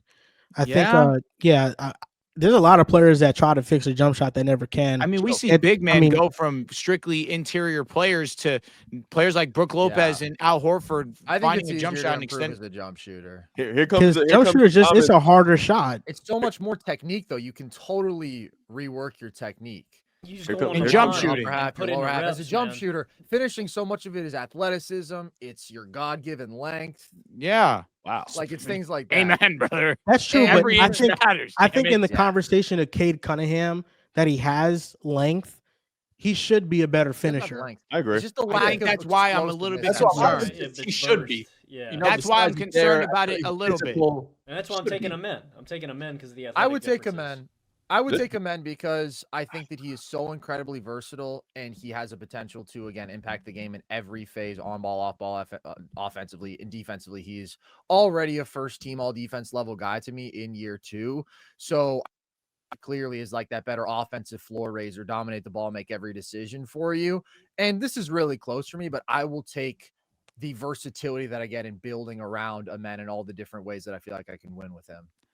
Let me say this. And the true ceiling is higher. I with took him. Amen to start. I was sitting on it, understanding. I don't know if Amen has the ability to be the number one, the lead guard consistently night in, night out. I think with Cade Cunningham, I understand that we haven't seen it consistently. I think this year has been a nice trailer for what can be. I'm going to take Cade Cunningham. How about you, Riv? You're going to men? I feel like you picked these names on purpose, man. Y'all know how me. Rudy did it. I can bear witness. It was Rudy. Y'all know how me and Cade, we go way back, way back, way back. Number 1 overall pick, Riv and him. Yeah. They go way back. But then He again, said number 1. He said, "Oh, he's gonna be nice, Dehls." I'm like, you're "My right. number 1. I hope You so." stayed- Pick stayed the connected name. in. I'm trying to, bro. But then again, when Eamon got drafted, I was saying some delusional stuff, some real delusional stuff that might come true. Give me Eamon Thompson, man. That's what I'm going with. All that to just Oh, you don't like it, huh? I'll be You don't honest, like it, huh? That's the hot take. It's a Oh, hot take. man. Cade's been, I love don't want to both. say a top 10 player this year, but He's low MVP key. wise, An all-star. Low key. I mean, so if you're taking Amen Thompson and Jalen Williams or Amen Thompson, Who? Jalen Williams, J-Dub. J-Dub. Oh, I'm sorry. I thought you said Jalen Johnson for a second. Amen. I don't know. Damn. I don't know. J-Dub is such an amazing defender. We haven't seen him grow Amen as is an better. offensive player as much. I agree. Amen's a but better I think rebounder. he is. But scoring the basketball, Jalen's better. Jalen is a much better player, but I think the two-way, it's a lot more Yeah, I don't hate it. consistent. It's tough.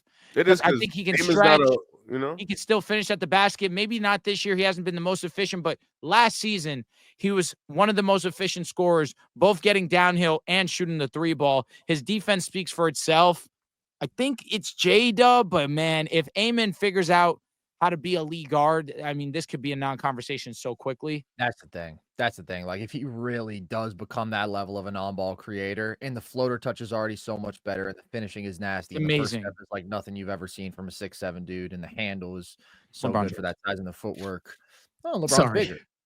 Well, hey. yeah, I guess young LeBron. Bro, shit, That girth. first step was really Oh crazy. my but, God. Amen is one of a kind athletically. I think I lean Amen. I just think about like the floor to ceiling ratio, and there are some of these dudes who have higher floors than Amen, but it's not by that much. And Amen's ceiling is significantly higher than even a J-Dub, who I love. I think I would take Amen too. The only thing with J-Dub is just he fits perfect on every team. Where like I think he slots in as the number 2 for the next decade and could be the best number 2 in the NBA. Amen, I think he can be the lead guard. I think he could be a top 10 player in the league. He still has to prove it. But like you mentioned, Carson, the floor is so damn high with his two-way ability that I think you just bank on it. Hey, I'm gonna go with Jalen Williams. I think his floor is being one of the 3 best players on the championship team. So I think So they is do Austin Reeves. different things. No, just stop with that. These names that I'm about to name, they're gonna make you think. But this is rapid fire, this or that. There's gonna be some hard hitting names, so I hope you guys are ready. Evan Mobley. Mobley.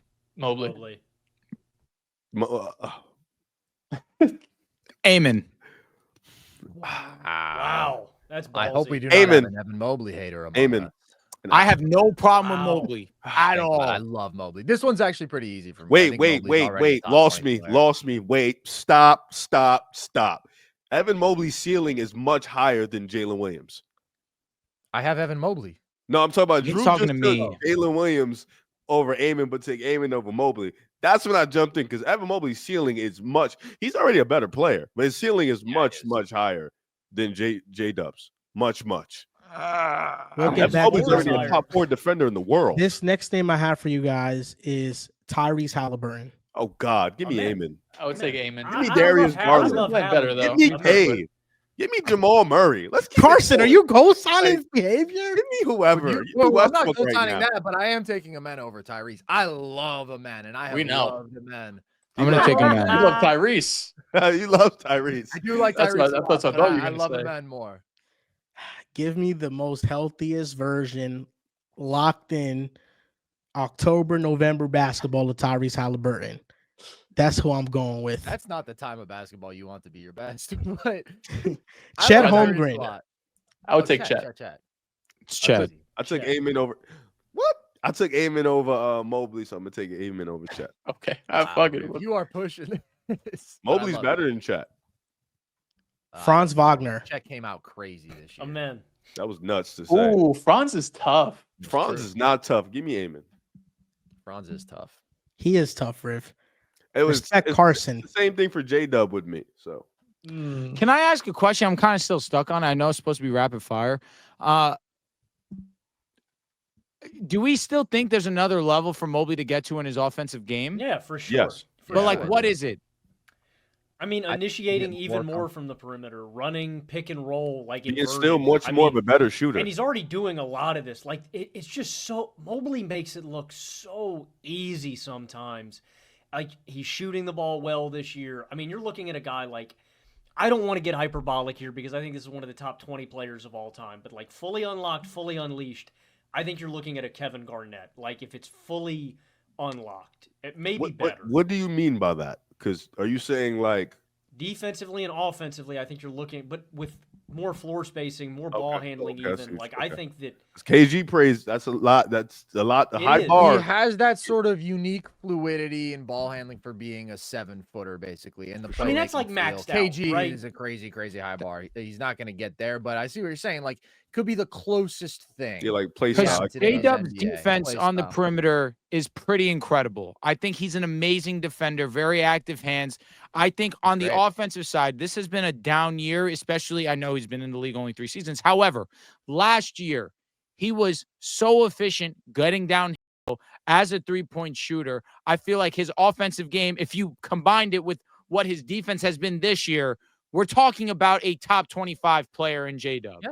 Yes. So that's kind of where I'm at with It's just hard. Like, he has really struggled to carry the offense when SJ is off. I agree. The results And have I been really understand where bad. you guys are So, coming from I wholeheartedly. like J-Dub a lot. I think that he's going to make multiple all-star teams. I also just love him, man. That one was really close for me. Franz is Rick, also do you understand really what I'm close. saying?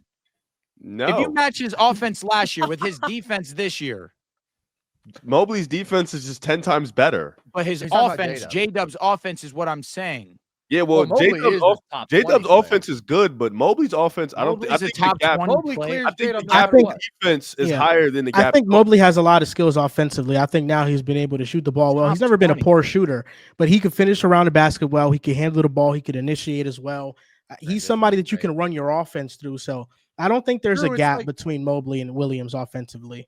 If you have a guy who can make you a top 5 defense every year, which, by the way, when Jared Allen is off the floor and Evan Mobley is on the floor alone, the Cavs defense is insane. It's like equivalent to the second best defense in basketball. And I think he has the best combination of switchability and elite rim protection of any big in the league today. And that guy is a real plus offensively. That's a top 20 player. So and what's he can Jaren still get Jackson? better. Jaren Jackson is not somebody you can anchor your defense in the same way because he's not as good of a rebounder. He's not as good of a drop defender. He's a better scorer, though. He's a better scorer, but he's also a lot worse as a passer. So offensively, I think that they're similar. I would probably slightly lean Mobley because of the passing gap. And then defensively, Jaren's been a dog this season. He's been the best player on the Grizzlies. He has.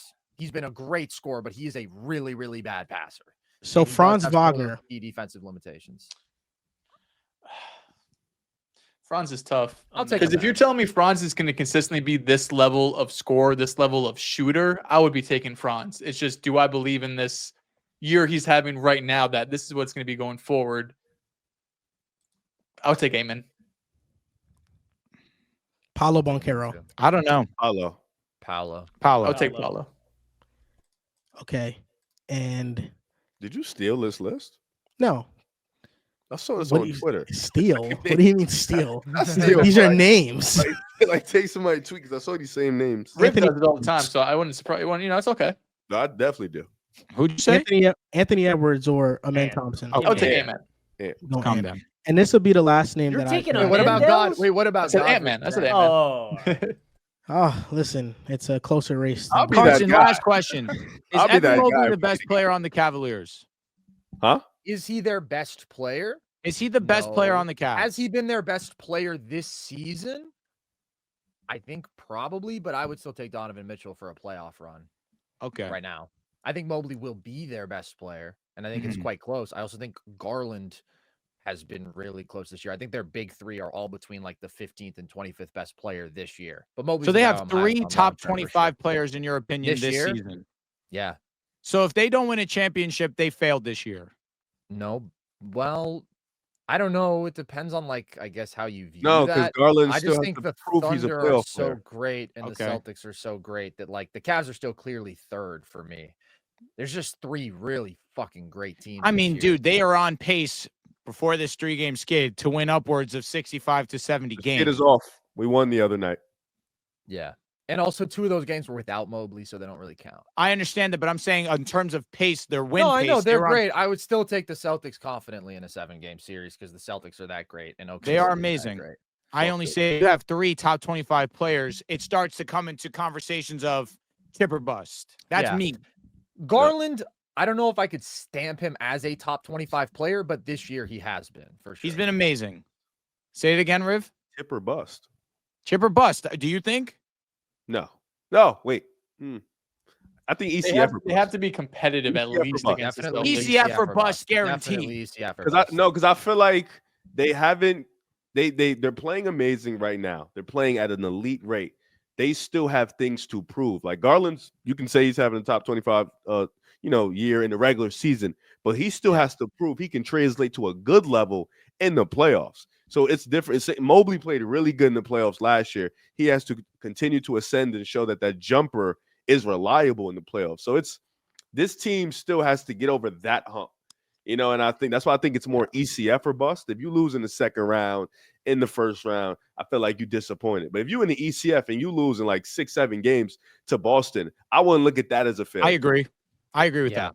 And also, like, they've gotten so much better so fast. Like, think about expectations coming into this year. They are still a young team. They are still so much trending up. I couldn't say championship or bust. I get it. The last name I want to mention for this Amen Thompson, this or that, is another uber athletic point guard, John Morant. Amen. Ja's on I'll a take a skid man. right now. That's kind of nasty. I don't think it's sustainable this bad of a skid. No, It's no, been no, bad. no. It can't be. It's impossible. I mean, It's but impossible. there's just a complete level of all around impact that I think Amen has that Ja just could never possibly have. Ja, at his best, is one of the best playmakers in basketball. I think Ja Logan, also. Logan. But I mean, Ja I didn't is- like that. I didn't like that. Josh, your guy who's going to be your I number didn't one like in the- that. I didn't like that. You He's said- spitting though. Josh He is is. John Morant will never have Amen Thompson's defensive impact. No, Ever. or Like- rebounding. like, or, Just will he ever be literally- the playmaker he is? You know, there's some I'm saying things. show some love to that. Oh, I know this I year just it's think been rough. I know. when you have a one-of-one athlete like Amen, who is also John going Morant's to a be one-of-one literally athlete the at the best guard spot. perimeter, Amen's a but better the athlete. defensive I gap agree. is so massive. And You're when I think cooking. about what Amen already is offensively, he averages just an efficient 17, 10, and 3 as a starter, and how much he can still grow. I would take Amen comfortably. I don't honestly. hate that. I think I would take Amen too. The Take Amen offensive gap is comfortably? like it's tough because Ja's offensive game, like even at Amen's peak, I don't think he'll ever be the playmaker Ja is. Like Ja's a guy that's averaged over 25 a night, right? 27, I think he hit. Is Amen ever going to hit that level? I don't think so. But defensively, man, I think he could change your defense. And Yeah. that to me, with what he can be on offense, which is really, really good, is we ever be like elite top 5 level? I don't know.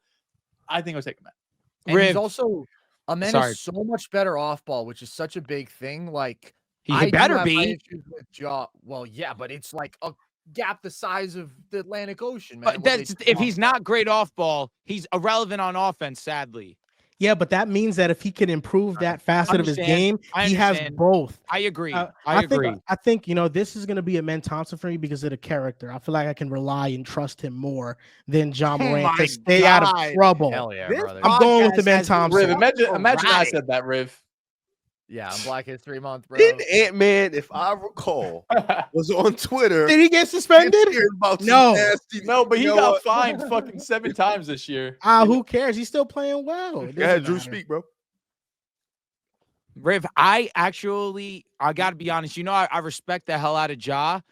I'm shocked that everybody here is saying Amen, like as easily as it is. I It's not understand easy. Ja hasn't been the best version of himself this year, and Amen's the shiny new toy, but he's also amazing. Like he's the shiny new toy, but like this is like you're Good. getting the Xbox 360 on release day. It's amazing. I just think it's Ja, as great as an offensive player he is great. He's a little limited. Like he can't do everything. Like he's definitely He averaged 27 and 10. downhill. The The playmaking, shooting, yes, the but he's not efficiency, it's a not perfect great. offensive player. Yeah. I don't disagree. Close He his statement, he's an Riv. amazing playmaker. He's still an Yeah, no, amazing absolutely. playmaker. I just want to say this. Joel, you fucked me. You fucked me yet again. This was targeted. Yet Oh my again. God, wow. Dude, he was getting Like into you it, are bro. terrorizing my booty Throw hole, game bro. was Riv like crazy, half bro. the That top throw 25 game players was in the league. wicked. Prime Oh Michael my Phelps. God. Prime Like- Michael Phelps, Wow. bro. Yeah, this is Wow. hurting me. Did you see his eyes? Rolled to he's the a back of nut. his head. Went Yeah, to no, he- another place. You look like he was having fun in that movie. I don't know about that one. This one's tough because I do think John Morant's a little bit of a tough situation right now and just having a bad year. I do think the offense has changed also with his game a little bit. It's a lot more isolation, less pick and roll. I don't know why that's been weird, but also he's been shooting the jumper a little bit more and it's just not falling. He's being frustrated and complaining about the calls and it's lacking in his game. I think he needs to get an in-between game. I think Amen kind of has that. He's had that this season. That little in-between game with the floater around the rim and stuff like that. I feel like this question can only get answered off faith and, just belief. Because I think both of them are one-of-one athletes. Amen being one-on-one in the league, arguably damn near probably in history. But John Morant is a special athlete at the guard spot. Amen is a A+ defender. That is important, especially for his size, his versatility. John Morant is an A++ passer. Like he is one-on-one in that department, he's up there with the best in the league, top 7, top 6 passer in basketball. That is extremely important for his position. I look at it as whoever you think has faith in getting a average 3-point shot is the guy you go with. And I think John Moran has shown you in the playoffs that he can shoot the ball at a solid clip. But at the same time, he also shows you his deficiencies, the reasons why he can get, schemed up. I think with a man, I lean to him because I think the defense is going to be there for 10 to 12 plus years. And I do rely on him getting a steady jump shot just because of the fact that I've seen the growth in him from OTE to year 1 to year 2. So I'm more than confident in his work ethic as opposed to John Moran. So you said what I said, just put later. Essentially, yes. Yes. I think Amen needs that average 3-point shot a lot less than Ja does because of all of the things that Amen does to still have an awesome impact working around it. Work ethic was kind of crazy, Riv. Huh? Wasn't expecting that. I'm not going to lie. I was not expecting work ethic at the end of that statement. Brother, you saw No, but I'll tell you what, he cooked. I'm Eamon has smoked. his game from Yeah, last year to this absolutely. year is drastically different. I fake cook because I'm fake toasty right now. Like I can't even. I get that, but also like how hard it took me to do that without like to coughing. be fair bro. to Ja, though, it's really difficult when you're an All NBA player. Like, it's easier for us to look at Eamon and how he's played the last few years and see the jumps because he went from like a bad offensive player to now it's like, holy shit, I want him to have the ball. For Ja, it's like, yeah, if you get a jump shot, that would be amazing. But now you're fucking an MVP candidate every single year. So I feel like the jump is also harder for him to take. I'm going to take Ja, but it definitely varies on whose jump shot gets to where it needs to be. I agree. That brother went from, and plus, Ja Morant deals with a ton of nagging injuries, injuries that really does bother his body because of his game style. I mean, he went from 27 a game, 27 and 9, then he had like 25 and 8. Then you miss a whole year. You miss a whole year of basketball, and then you come back, you play well. With Eamon, it feels like it's just work. And you can see the jumps in his game. Like with John Moran, you saw the jumps statistically. You saw him being a dominant dude in the regular season. But in the playoffs, you saw the hindrance at times. You definitely saw the mistakes. And I feel like the conversation also is unfair because we haven't seen Eamon in the playoffs. So we can't really judge it on his deficiencies and what he can't do. All we can see is that in the regular season, he's literally a jack of all trades. He's a Sean Marion like guy. They just use him for everything. And that's going to do it for this episode of the Pick a Side podcast. We want to thank Logan and Carson from NerdSesh for pulling up. Fellas, any closing statements? Can I just say one thing before you close? It's been a pleasure to be between you guys this episode. And I it's was been a jealous. delight I to wish have it you was me. between us. The entire Dehls, time I'm thinking, man, I wish I was Dehls. Who do you have Dick showing to, Logan or Carson? We're going to answer the important question. Yo, excellent question. We're going to answer the important question. Who are you going I to feel the like with? I feel like I gotta cuddle up. I feel like I gotta cuddle up with Logan. I feel like, Dick on legs. It's got to be the Possibly head. I think that's my vibe. And whatever this is the happens, I thing. can't control. Beta male, 6'4" versus 6'4". I'm going tip to tip with Carson. I gotta show who's big dog. Stop playing, Joe. You gotta get in the alpha brain mentality. Change up. Yo, Dehls, how much taller are you than Logan? Because your dick might be on his stomach. How tall are you, Logan? I'm 6 foot flat. It might be wild, bro.